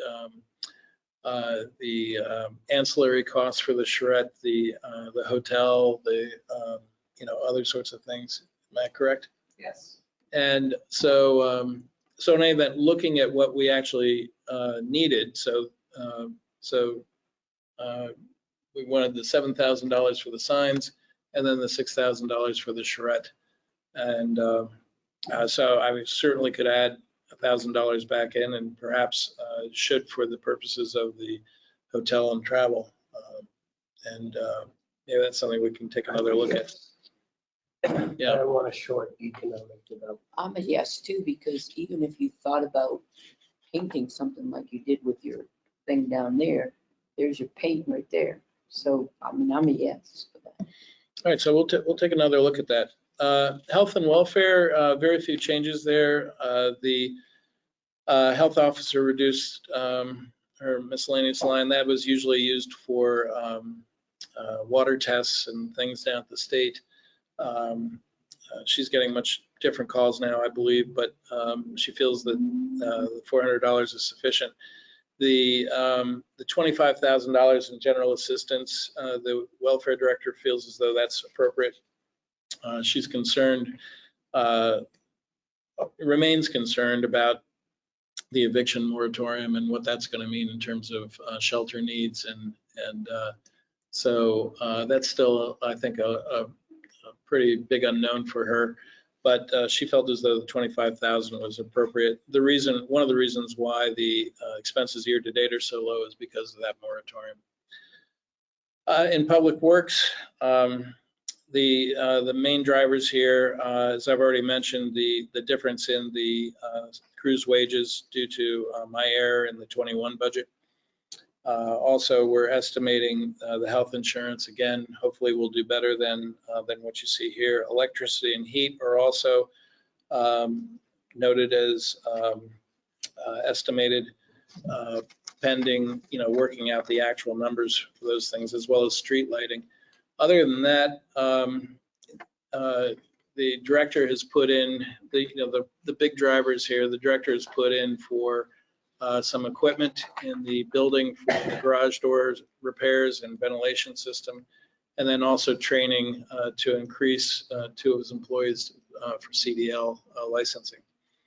So those are the main highlights there. In the sanitation budget, so this is, oh, I'm sorry, yes. Highway salary is overtime. We have like 6-year average is higher. The 3-year average is higher. And I understand that we're only at 55%, but we may or may not have lots of snow plowing and what have you. Well, I would Want to know if that 32,000 is an appropriate number. Yeah, I defer to the director, but I can tell you one of the reasons why those averages are skewed a little high is that there was an issue at one point with a former director and an employee that caused that to skew a little bit high. But otherwise, I would defer to the director for the appropriateness of that number. But that's a big unknown. I don't know what this weather's going to be this year. No, I understand that, but if we give you $32,000 and it turns out that we have a just horrendous winter, is that enough money? I believe so because of the added guide. We'll be able to tackle the entire town in a more productive manner, keeping overtime low. Well, and the other issue too is that we have time right up through February, through our public hearing, where a change could be made by the budget committee to increase that overtime. You've also managed your overtime budget much better than sometimes in the past that didn't have anything to do with you. And I recognize that and appreciate that. I have to say, overall, your management team does a very good job of managing budgets. I agree. Director Duval, Town Administrator Forrester, who she gives me grief all the time about budget and numbers and where they're coming from, and so I have to give Jeannie kudos as well, because she is just as tough looking at the budget figures and examining them as anyone. But I have one question. yes. Kevin, are you expected to be at full capacity employee-wise by the Hopefully in a few winter? weeks, yes. That's all I need to know. So in any event, in sanitation, so this is really a bigger discussion. So in our contract with Bernard, the contract says it's a 5-year contract, 2017 through December 31st of 2022, which is actually 6 years, 6 elapsed years. But throughout the contract, it says 5 years. 5 years, 5 years, 5 years. The pricing sheet, where it shows the pricing over the years and the escalators, it's 5 years. Everything is 5 years with the exception of 2 dates that have no idea how those were in there, but they were in there and they're in the contract, and they indicate that it's actually a 6-year contract. So in any event, while there's a decision being made of how we want to move forward, whether we want to go out, and we are going to receive these bid packages hopefully next week from the vendors, to look at the option of extending this contract a year, which Bernard is willing to do under the same factors that we have in the contract now, the 2% escalation for collection costs, but then they're unwilling to continue on with the $50 cap per recycling tonnage, which is not surprising. So what you see here in the budget is the 2% escalation in these lines, and then also the $19,000 represents the $50 per ton additional cost. What what the opportunity you have, though, is if we went ahead with this extension and pursued the RFP for the start of the 23 year, is that gives you the opportunity to go to town meeting with a warrant article and say, do we want to do away with recycling? It gives you time to do public hearings. It gives you time to evaluate whether we need to put some additional resources down at Public Works for people that want to recycle, or some other program that would help offset that. So it gives you time to get public input. So that's what these numbers here represent. Is the 1 year 2% escalation in collection costs, and then the $100 per ton recycling disposal. Also, the not estimated one in here, the demo material removal, that's pertaining to increased costs of the amnesty week. So just because of the volume, and that doesn't even cover everything for amnesty week, but at least it's closer. So that's something that the board is going to want to discuss. I'm sure, I know that Administrator Forrester and Director Duval and I have been working on this request for bids, and we hope to have some good information back next week. One of the questions was if you were just doing collection of solid waste, what would the cost be? How would that look? And so hopefully we'll have some good information next week. And but I did want you to know where these numbers come from, because otherwise, barring, at least we know we can count on this if the board wanted to extend and Pinard agreed to it, which by all accounts seems like they're willing to agree to this. So at least it gives a basis to make some further decisions. Joe? There was some talk and discussion months ago about the potential for collecting our own trash, purchasing trucks, what that would cost, the maintenance, increased employee expenses, increased gas, that kind of stuff. And you're gonna look at that kind of a scenario and discover whether it would be the same, more, or less to do it ourselves. We did. It would be You already came back. expedited. Well, me personally, I didn't hear Oh, this you might not. information. Talk louder, Kevin. Yeah, you have to talk to the microphone or come up and. Well, I did figure out some numbers, and they were almost twice what we pay now for solid waste. Not to mention that the impact on the facility, actually storing trash overnight, having breakdowns, having to have a second truck on standby, whether it be purchasing our own truck for a second truck or renting out a second truck. There was a lot of scenarios that just didn't make it a good venture for us at this time. And the fact that my department right now is just too small. So we'd be looking at added cost for wages, insurance, the whole deal. It was just very overwhelming number. and even the best case scenario, there was such a small savings, even with all the pie in the sky ideas about it, the savings just didn't justify the risk. And the city of Franklin used to do their own collection. They went to Pinard, and in fact, there's a shortage on trucks right now. There's like an 11-month wait for a new vehicle. Rental for trucks is in great demand. So just doesn't seem to be any economic justification to go down that road.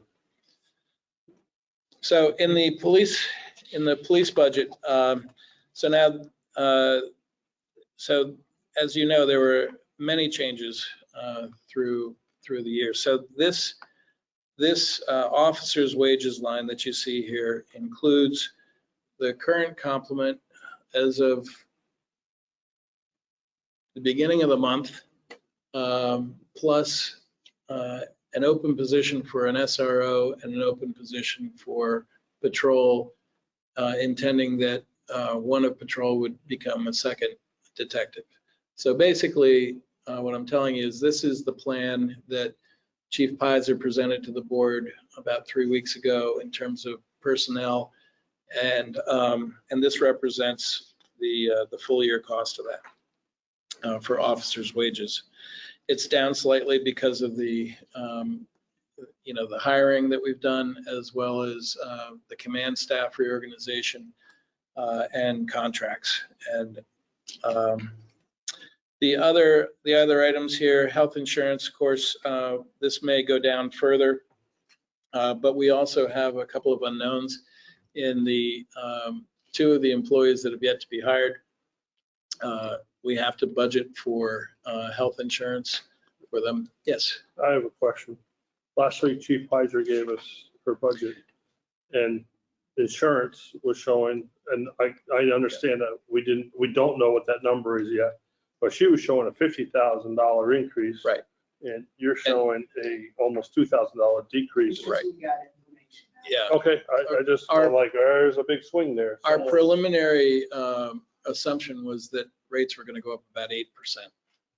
And if you look at historically what we've experienced, it's been somewhere in that 6 to 8% range over the last 3 years. So, we were taking a little more conservative look at that, and hopefully we'll do better than even this $2,000 reduction. But again, as I mentioned, I think the chief is getting close to bringing forth some candidates, and we should have more knowledge about health insurance soon for those employees. The only other big thing in here, last week when the chief discussed her budget, there was a discussion of vehicle maintenance. The reduction that was out was put back in, and I believe the chief is going to be working with Director Duval to better hone that, and that number may change yet again, the $18,000. So remains to be seen. In the equipment purchase line, you'll see that under the 2021, so that's about the 6th line up from the bottom on page 10, you'll see that there's $70,360 unaudited expense. That's actually the $70,000 we were allocating towards those 2 Tahoes that, when combined with the special detail fund, would pay the total of the $123,000 for the fully upfitted vehicles. So this is just simply an encumbrance, if you will, setting aside that $70,000 so that it's understood that that's going to be spent, either before the end of the year or encumbered into next year, depending upon the vehicle delivery schedule. In her 2022 budget, she put in the $47,000, and that accounts for a $61,000 purchase of a Tahoe. So that would be the 3rd Tahoe, and $16,000 of which would come from the detail fund in 2022. Outside of that, the board was concerned about the legal line, so that was increased to $3,000. It still represents a small reduction from the 21 budget. And overall, as I said, the $34,700 increase in the overall police budget, if you look at the impact alone of our retirement increase, it was $30,862. So practically the entire portion. Now, granted, the personnel has changed, the numbers have changed, but that's the effect of the rate increase on our budget. So had we been percentage increase? Big. I don't have that off the top of my head, but it was in the budget documentation last year because it was just so big. No, I meant the 34,738. Oh, sure. I'm sorry. So that represents a 1.6% increase. Thank you. And that's including 47,000. That's correct. In Culture and Recreation, just a couple of things here. The estimate is for the Parks Commission. Chairman Hardy indicated that he wouldn't be able to provide a budget until October. He has some commitments that are going to prevent him. But what I did do is take their 21 budget, less what was encumbered for the surveillance upgrades, which were done, and then reduced out the $12,500 for the roof at Riverfront Park. So whether or not they do the roof this year or if it's encumbered into 2022, that money can be set aside. I just don't know the status of the roof at Riverfront, whether it's going to be done, whether they have a contractor picked out, or what the status is. Question, Yes. is the, where is the fair money? Is that under the Tilton Events Committee? 44? No, so the money that was provided from the Main Street program and Rotary back to the town, that's actually in the grants and donations fund, and that's restricted for the Summer Fair Main Street. So that's not a part of the operating budget. The Events Committee, you can see here, is the former 150th committee, is that correct? Other than that, So why did you put that up there? What's going on? What are you gonna do? For events. So this board, you recall, has indicated that you're interested in doing more events that have to do with veterans. So that's definitely something, as I work on putting together the economic development kind of plan that will include events as part of the draw to get people into the community. So, Thank you. Would that also include things like the trunk or treat Good. downtown or whatever? It could. Can't we? so also, just a note for you, you can see your last column there, Selectmen voted. The Budget Committee has already voted on Hall Library and approved that. And in the outside agencies, they've also voted on Park Cemetery and approved that $6,000. Other than that, you can see which items have been put forth before the board and Budget Committee from the outside agencies. And I believe you have all those packets in your books. I'm not seeing where they approved Park Cemetery. It's you don't have the budget approved column on Okay. here. I did this so that you had the biggest print possible, you fewest very much. fewest Thank you. columns I for appreciate this it. particular draft. Yeah. But as we go forward, you'll see the So budget approved they column. approved the They Park Cemetery. Park and then- Cemetery and Hall Library. Oh, okay. So overall, I'd say, given the fact that we had the debt to incur in 22, $130,000 increase, the $234,000 increase overall, I think is really good for the town. I don't like seeing a number that says 4.4% increase. Hopefully, maybe we can get that down to around 4% or under 4% with. If we were to say cut 1% out, where would you cut it? Honestly, there's, yeah. Yeah, we'll just buy pencils. After all that adulation that she gave you, and Yeah. now she's cutting IT. Boom, just like I'm that. used to it. I don't even react anymore. So it's really hard to say. I mean, it's across the board. There's some small lines I would bring down. The PD legal. I don't believe that we're going to have a significant expense in PD legal in 22. We should not. It's not to say that we won't, but keep in mind, a budget is simply a plan. Doesn't mean this is what's going to happen. Hopefully, with all the personnel and personnel-related costs, providing the personnel are in place, those will all be good. But the other things crop up, things drop off, and there may be opportunities. So $3,500 for the plotter could easily be purchased out of this year's money. If we get to the point where we see that we have other funds available to make use of for, say, the Tahoe, and we could pull that out, I would almost recommend not doing that, because I think one of the chief's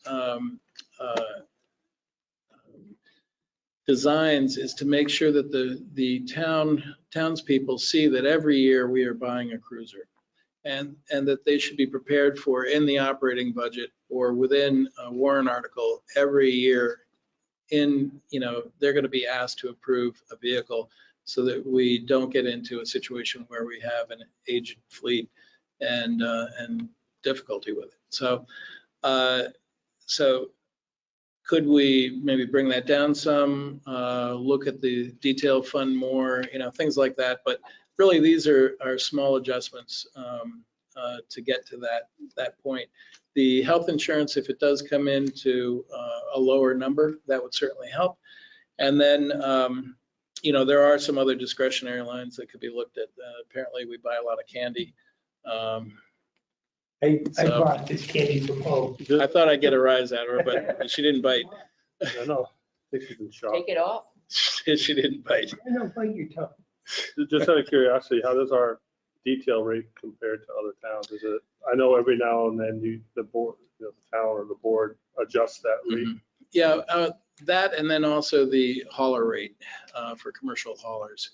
The hauler rate has crept up on us a little bit because our costs through the regional cooperative have gone up each year, and will go up again in the last year of the contract, because 22 is the last year for that contract. And I don't have a good answer for you. I'd have to look back at the last time we looked at it. I believe it was changed in 19. I think it was brought up. Might have been late 18, early 19. It's probably worth looking at again, but I don't believe we're under market or significantly under market, if that's the case. And it really depends. We generally have a base amount that we do every year because of either construction projects or Black Friday or holidays, things of that sort. And that generally generates about a $20,000 minimum net. What we're seeing now more is, because one of the cost drivers in the past was retirement costs for us in the detail fund. But as we have new hires coming in, the retirement isn't eligible on detail hours. So we're actually receiving a higher net per hour for those officers, which is in excess of $20 per hour net to the detail fund, as opposed to more seasoned officers where we still have to pay and match retirement in detail money. And with those officers, it's usually in the, roughly speaking, $10 range net per hour. So it's a pretty sizable difference there. And so I would say it'd be worth taking a look at both the detail rate and just make sure that we're competitive. Not that really anybody has a choice to go out and hire another town to do it.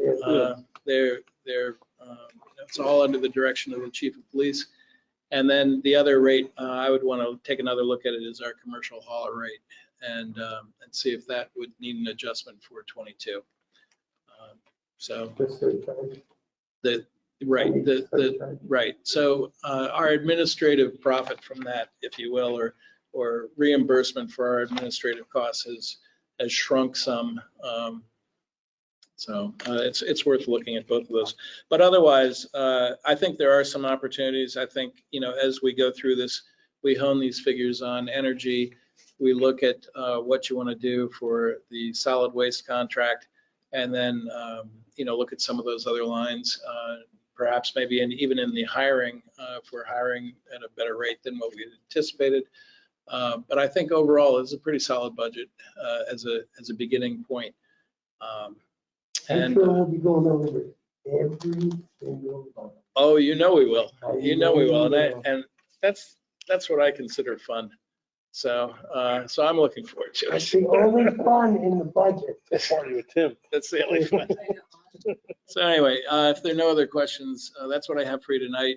If you do find any typos or errors or things you think look odd, please feel free to reach out to me. And it always helps to have lots of eyes looking at this sort of thing. So I appreciate any feedback that you would have. I do have a question. Did Home Memorial Library come into the budget committee? They approved that amount. They did not. I don't believe They so. didn't. No. So I don't- that- I don't believe Park Cemetery did either. Cemetery I can kind of understand. We also approved Old Home. Okay, okay. Last week. They haven't submitted yet, have they? Old Home, they did submit. 3,000. Oh, for some reason I'm thinking concerts. Yeah, yeah. No, you did. Yeah. Hopefully that'll be followed. Great. All right, thank you. Thanks, Tim. All right. We'll put that away for now. For now. For now. Well, we'll see. Let's see, we did the finance director.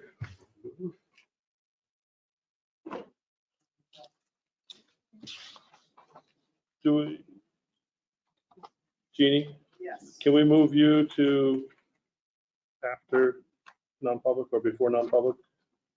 Yeah, you can do whatever you want. I'm Okay. here, for as long as you're here. Okay, well, hopefully we're not here that long. So, All right, we'll circle that and come back to that. Chief Pizer, department update.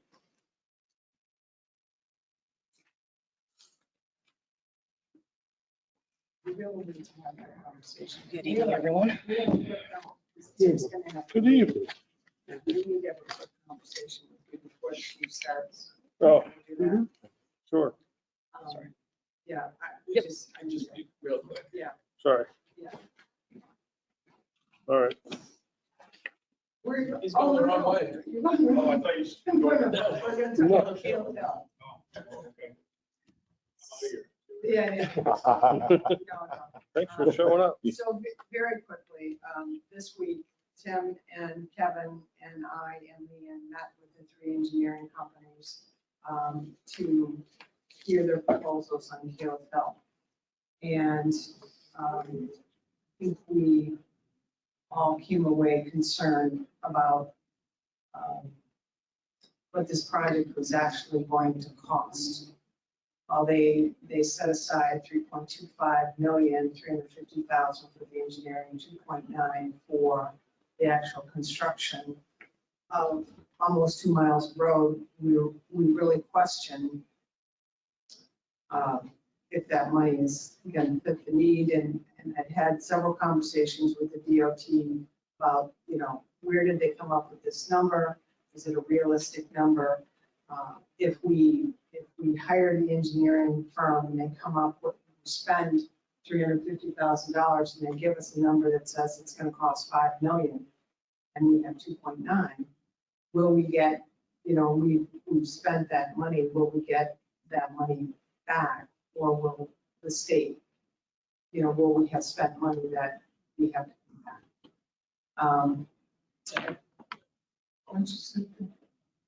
And I think what we would like to do, or what we're recommending, is to have a conversation. I'd like to have Kevin Russell come in from the DOT to talk with us about renegotiating how we move forward, because and I talked to Lakes Region Planning today, and they were a little confounded about this deal that we're getting and a little concerned. And Kevin actually worked up some numbers about what it would cost us as a town if we take over the road once it's. For maintenance. Yes, and I think Kevin's got some numbers that are a little concerning. So I wanted to bring this up while Tim was here because he's got to leave. Because we thought we would come to you tonight with a recommendation for an engineering firm. And we're not there yet. We want another week to talk to DOT to see if we can get some better guidance. And so one of the primary concerns in terms of the money, back in 2014, when we had a warrant article for Caleb Hill, we were looking at roughly a $2.8 million project overall. It was a split between the state and town, but that was the total cost that Department of Transportation had come up with based on their specs at the time. So the money that they're talking about now is 7 years later is really only about a 14% increase, $400,000 amount, over and above, roughly speaking. So it really brings into question, is that really an appropriate amount of money? And each of the engineering firms goes through a process by which they determine, well, what's an appropriate amount? And some numbers were flying around with a couple of them, but bottom line, it seems like it's going to be about $100,000 to have an engineering company come up with a price of what it's going to take, and that's part of what they do in that 350. But it seems as though the way the state has proposed it, it is essentially a reclamation project with some minor reconstruction and some drainage improvements is essentially what it comes down to. So our idea of what a beautiful Caleb Hill Road would look like might be very different from what the state says, well, listen, all you got to do is, Reclamation. Yeah, it's probably. Minor. Right, and Kevin will tell you, Well, there's we ledge. know. with Big some ledge with up some there, improve, and with some other blasting. improvements, but yeah. So that seems to be, and that's a kind of a net. They all sort of, I think, agreed with that. We asked all these engineers is how typical is it common do we see state handing over roads to communities? Because we know that's the path they're heading down, which is to get rid of as much as possible to the communities and have them take it over. And so their answer was maybe 1 or 2 a year. So they're not seeing a lot of towns agreeing to this. That's right. And we certainly, if we're gonna take over this road, then we want a top-notch road to start with, something that's gonna last 15 to 20 years. We've told them that over and over and over again. We absolutely positively told them that. They wanted us to do Colby, Clark, and Caleb all at one swoop. And we said, absolutely not. We're not taking over Colby and Clark for the main reason that trucks pass up and down on a daily basis to the veterans home. And we said we would not do that because it would be destroyed in 5 years. This is before you came on.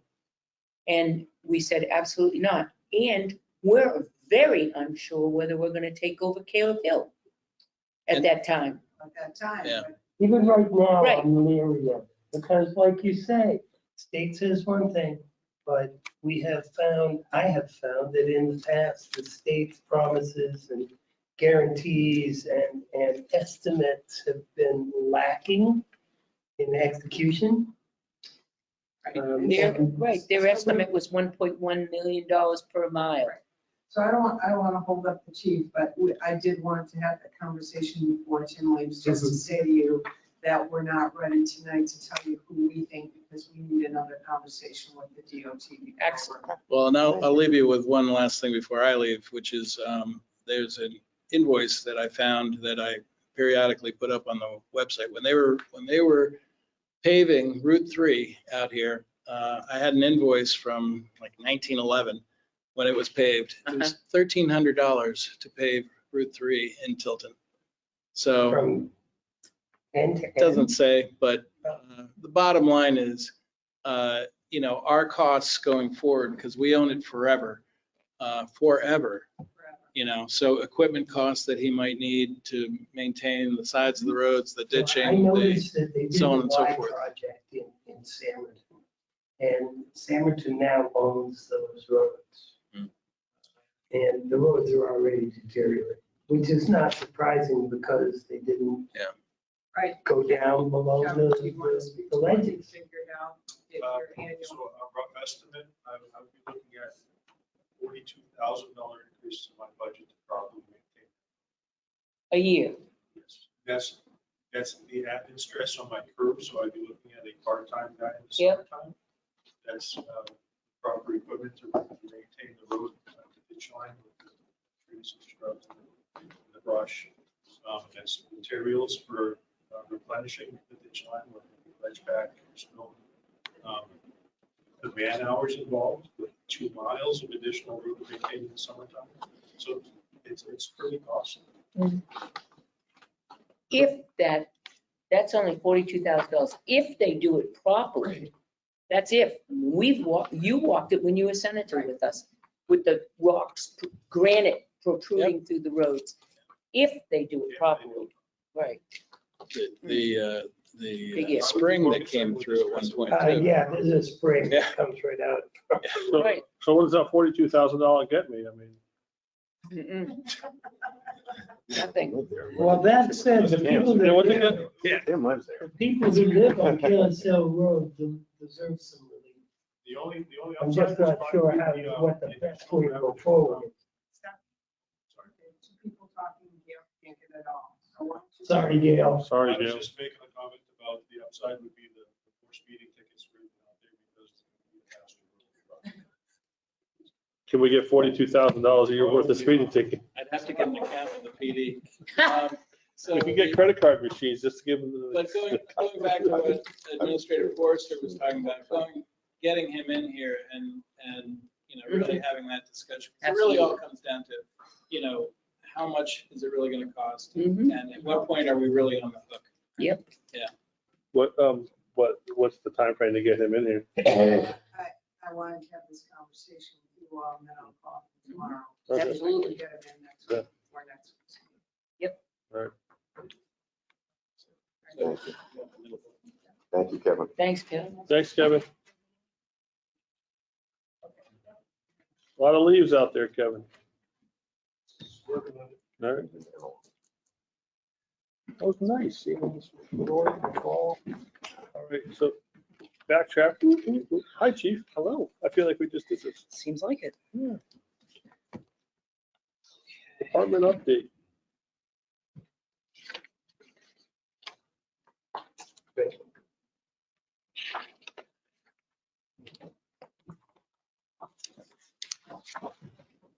Thank you.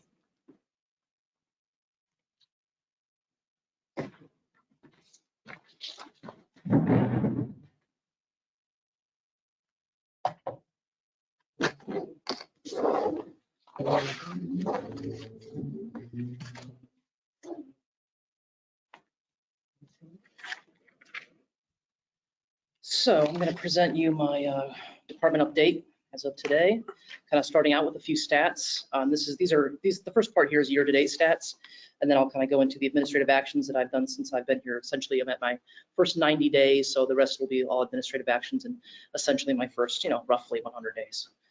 So the Tilton Police Department has handled 9,477 calls for service this year to date. 353 total arrests have been made. 643 reports have been completed. 242 traffic crashes have been handled and 96 traffic citations issued, with 174 parking tickets issued, constituting a total fine value of $3,075. That would be assuming they all paid them, which of course is not the case.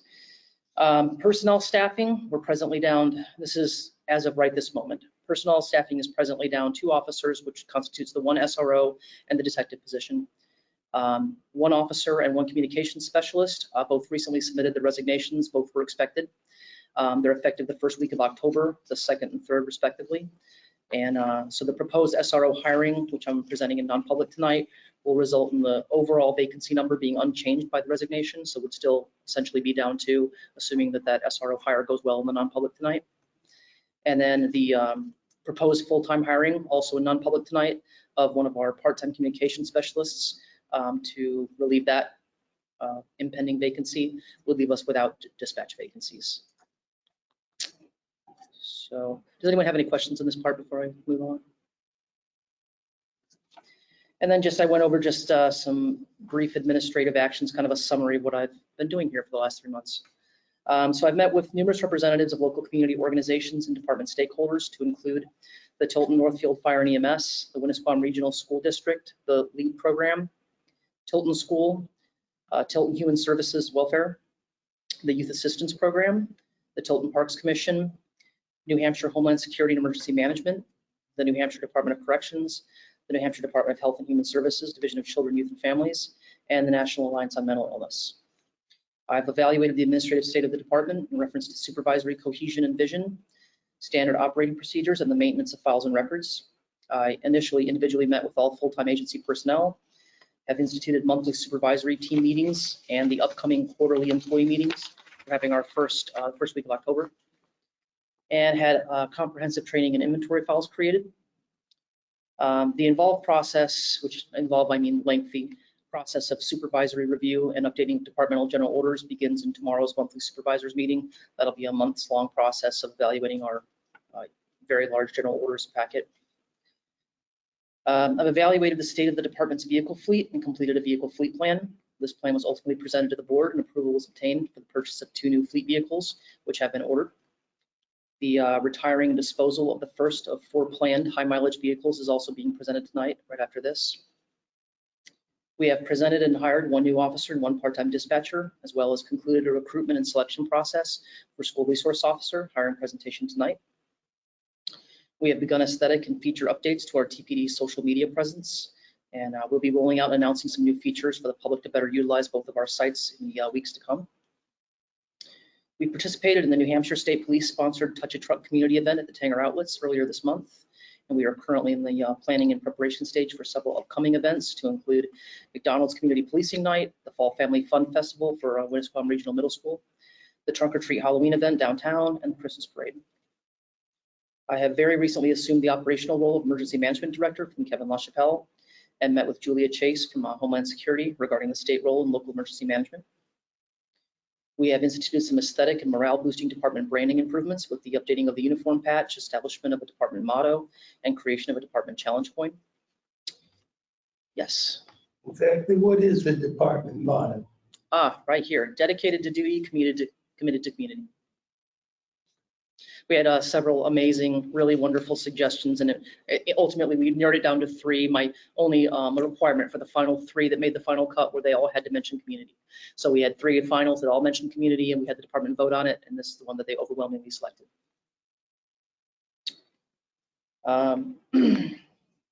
I completed work on and presented the draft 2022 PD operating budget to the board. And we implemented the new ACERT, the Adverse Childhood Experiences Response Team program. That's in collaboration with Winnisquam Regional School District and the Greater Tilton Area Family Resource Center. And I've joined the Belknap County Chiefs Association and the State Chiefs Association to network with other local state department heads and have attended my first meetings with both of them. Does anyone have any questions or anything I can expound on or explain better regarding? I'd just say, I think you might have missed one. Oh. I think in your sheet, you're working on the oral board. I am. So just see. Yeah, I don't, I just noticed that. Oh, yeah, I was gonna talk about it. I wasn't asking you to say anything. I just wanted to know that I know. Yes, so we have. Yes, we have our lieutenant promotional process coming up. So I have tentatively scheduled for Monday, October 4th at 1 o'clock. We're looking to do a 4-member interview panel for lieutenant. So far, I have 1 person at the rank of staff sergeant committed from Chester Police Department. Today, this morning at the Belknap County Chiefs Association meeting, I got a tentative commitment from a lieutenant also from the state police who believes either he can do it or he'll get another manager for me. I was hoping to involve 1 select board member on this. Talk to you all about that later. And then I'm still out just 1 more member for that, but I'm working on it, networking and calling people, and I should have that soon. So I'm looking for a 2-stage process on that with so what I'm looking for is for the entire process to no longer actually be entirely dependent upon the interview panel itself, but more of a 2-step process where I know some complaints that have been personally made to me along this process in the past is that essentially a person's presentation at a one-time event is determining what happens with their career moving forward. There's a lot riding on essentially 1 interview, and that they would like a greater involvement of like an overview of their entire career and a more informal section of the process to be included. So what I'm suggesting is a 2-stage process consisting of an individual candidate file review and resume presentation by each candidate privately with me, explaining, kind of pitching themselves and selling themselves on this is why I'm the person, going through their resume step by step, us reviewing their personnel file step by step, and then my creating a presentation from that, and then having the board, which I'm not going to serve on, an independent board. They have their stage, their process, and then at the end I present to you at that next meeting following the 4th, which would, I think, is the 7th, but the next Thursday if available, to present to you the outcome of the entire process, both my review, my informal review, the unstructured one, and then the structured formal outside review combined with my recommendation for you to make a determination. So the outside review is made up of 4-member panel. I'm suggesting perhaps 1 select board member and then 3 law enforcement contributors, of which I have a tentative commitment of two of the 3 so far. So all supervisory, but I'd like to get some higher management right now. I have staff sergeant and a lieutenant. I'm trying to rope a chief in, but I'm trying to keep myself apart from that process so that I'm in the unstructured section where I kind of sit down with each candidate and go through that evaluation from the internal perspective, and then the board is entirely an external perspective. And then the 2 combined at the end are presented to you with the outcomes. I like that idea. I really like that idea a lot.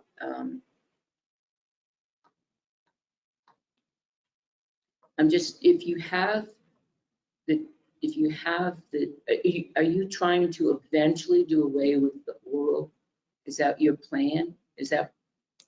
No, I think we should always have an outside perspective, because I think that when you have, historically, when you have officers at other departments or other places who have in the past, I mean, there's a long history of this being an issue with departments everywhere, people feeling like, oh, it's a good old boys club.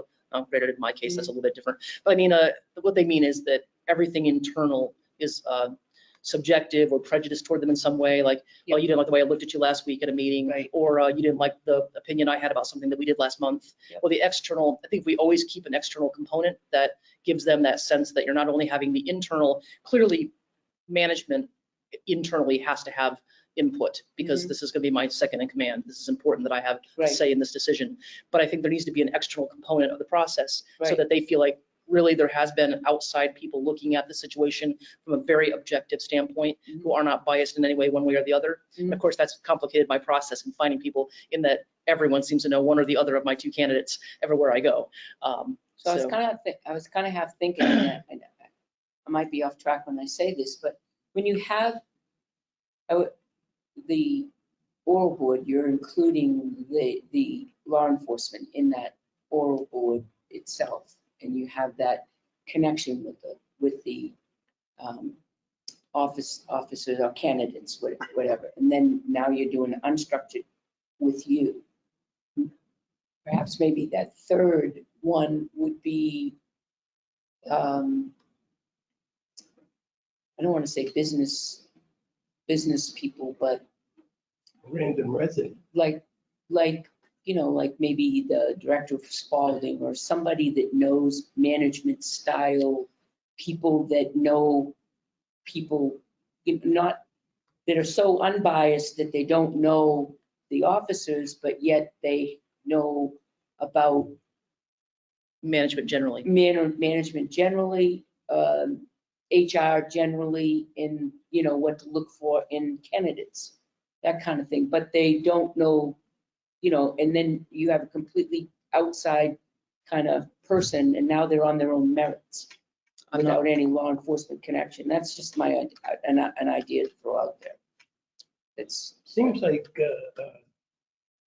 being a police officer is so specific. And I'm sure like the headmaster at Tilton School probably knows lots about this stuff, but doesn't know anything about what we might want. But they've already, Police officer. but you're already on stage 1, you're doing the oral boards, which is the officer level, that component, the law enforcement component. On the second level, you're talking to the chief with the resumes and everything, and that's another law enforcement, another view, perspective to that person on the law enforcement level. And now on the third one, you have somebody that is looking at it from an entirely, you're looking at it from a human being perspective, if you would, an employee perspective, if you would.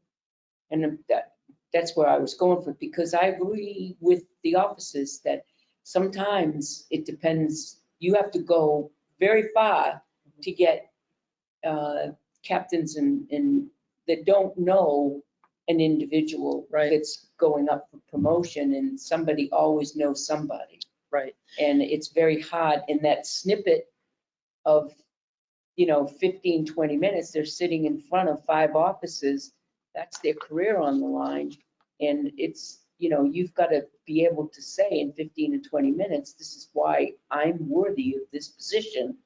And that's pretty, Sometimes life comes down to those decisions. yeah, I get And you it. don't have 15 minutes to make it somebody, you would think you'd want somebody who could think fast on their feet, so. Be that as it may, there was some suggestion about having a selectman on that board. I understand we formerly did, Selectman On the Ruggles. oral boards, we have, The last one. Sorry.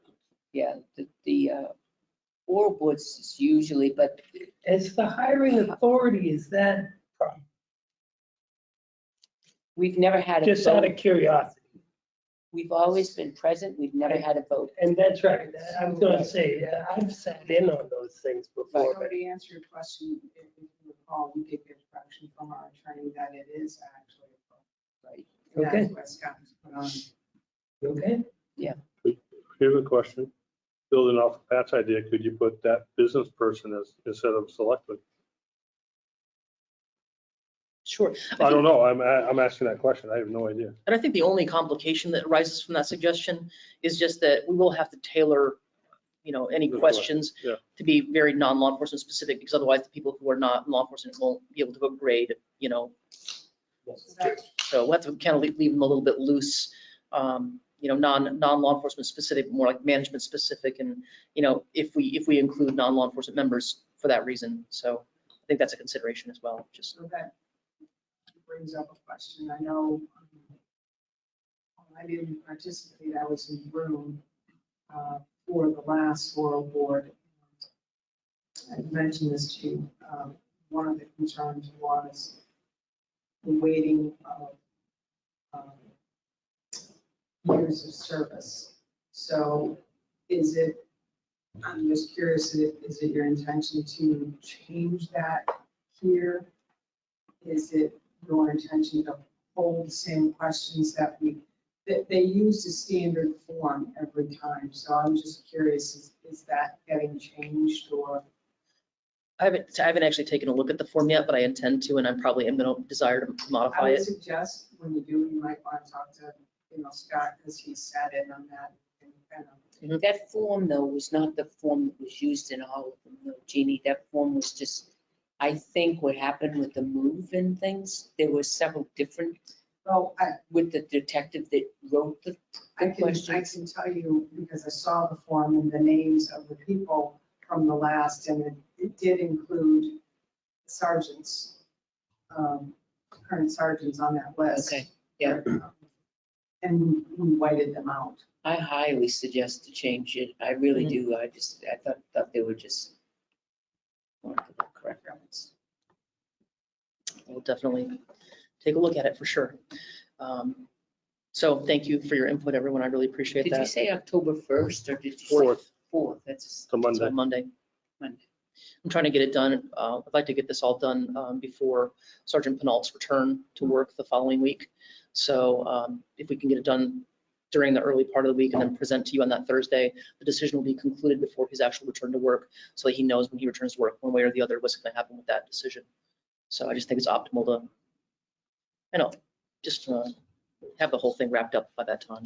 So if you're gonna have a selectman, you just have to figure out who's available during the day. That'll more than likely be this guy. I- I got a little bit, yeah, it's a We little might bit have flexible. daytime stuff. I'm available. I chose not, I really don't want to be a part of Give me a call if you don't mind. I will. Great. And then I just have one more public matter, if I it. could But bring it you're, up wait a real minute, quick. you're available too. I'm available depending on the day. Monday, October 4th. Monday.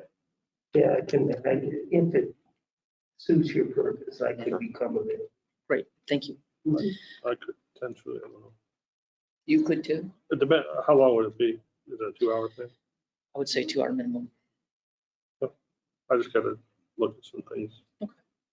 Big bus day, I have like It's 4 really, buses that day at work. it is really worth, trying to get to one, if not Yeah. now, the next one, because it is quite an education to do that.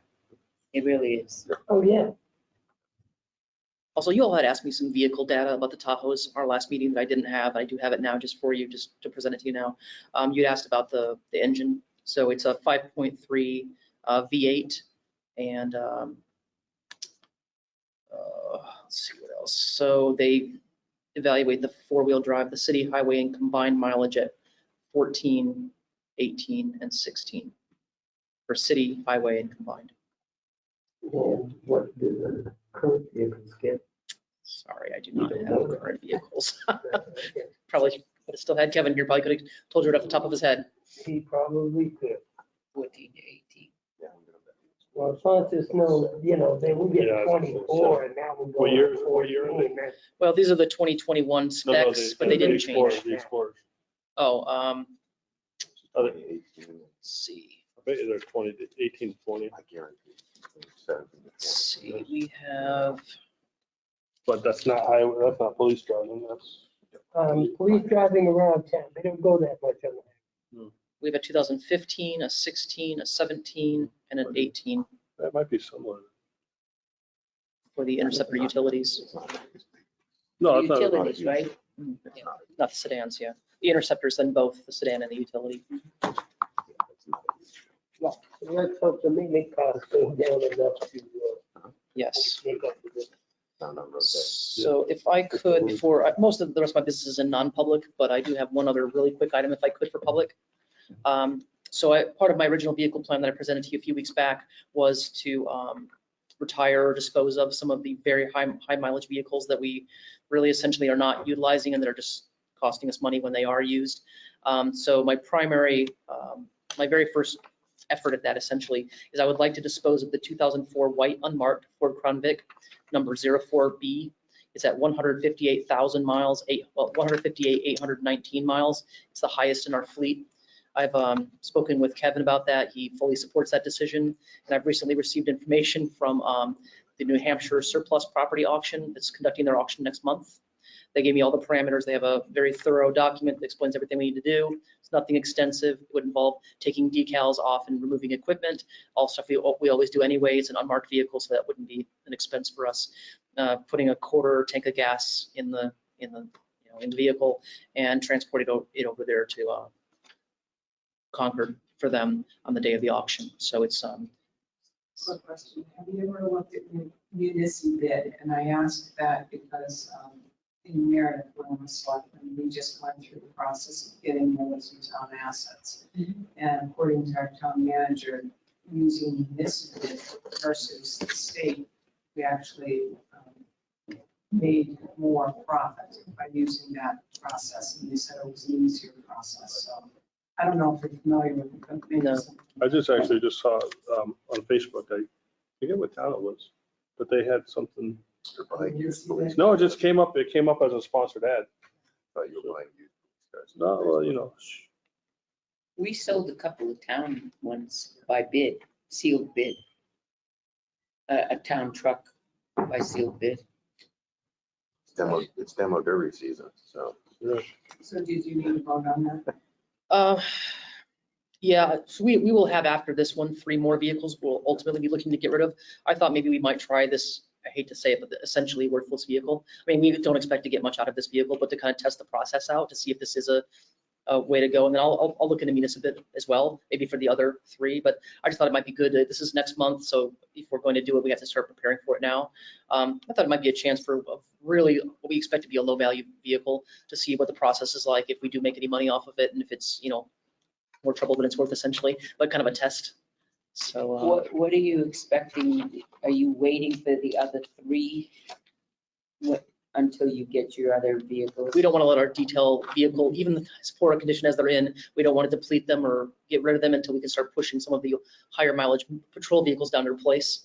But we had this kind of 4th one where we're like, well, we can really do this now. No one's really using it much. So we can afford to let this one go and kind of test it out. And then we'll wait for the others to come in and when Joe gets back, we can make a motion to do that.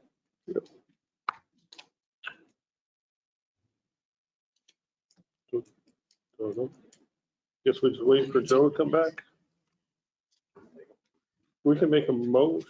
No, he's gonna be here. Yeah. That'd be perfect. I don't know what we're voting on. No, just say. Just say yes, Joe. Just say yes. That'll go over big.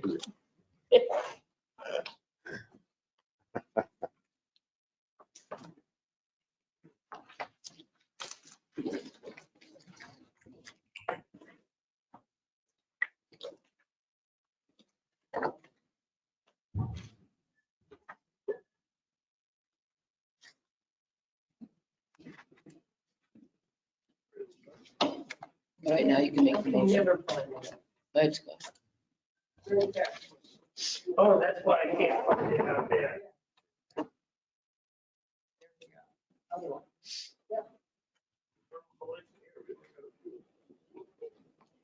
Yeah, I'll make a motion that we authorize the chief to look in, or dispose of, authorize her to dispose of 4B detail car. Crystal second. I have a question about the money that we realized from this. Where does it go specifically? General fund? General. General fund. Okay. Motion and a second. Any other discussion? Halloween candy.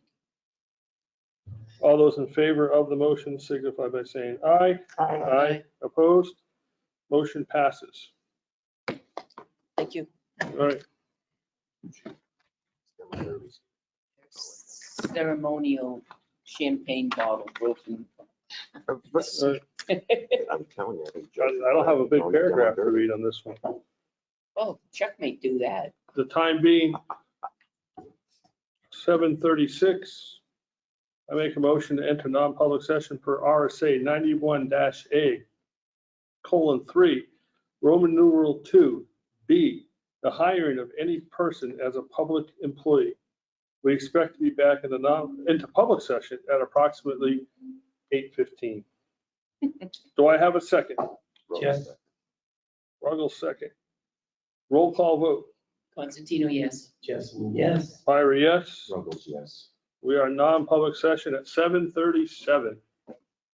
Hit this thing.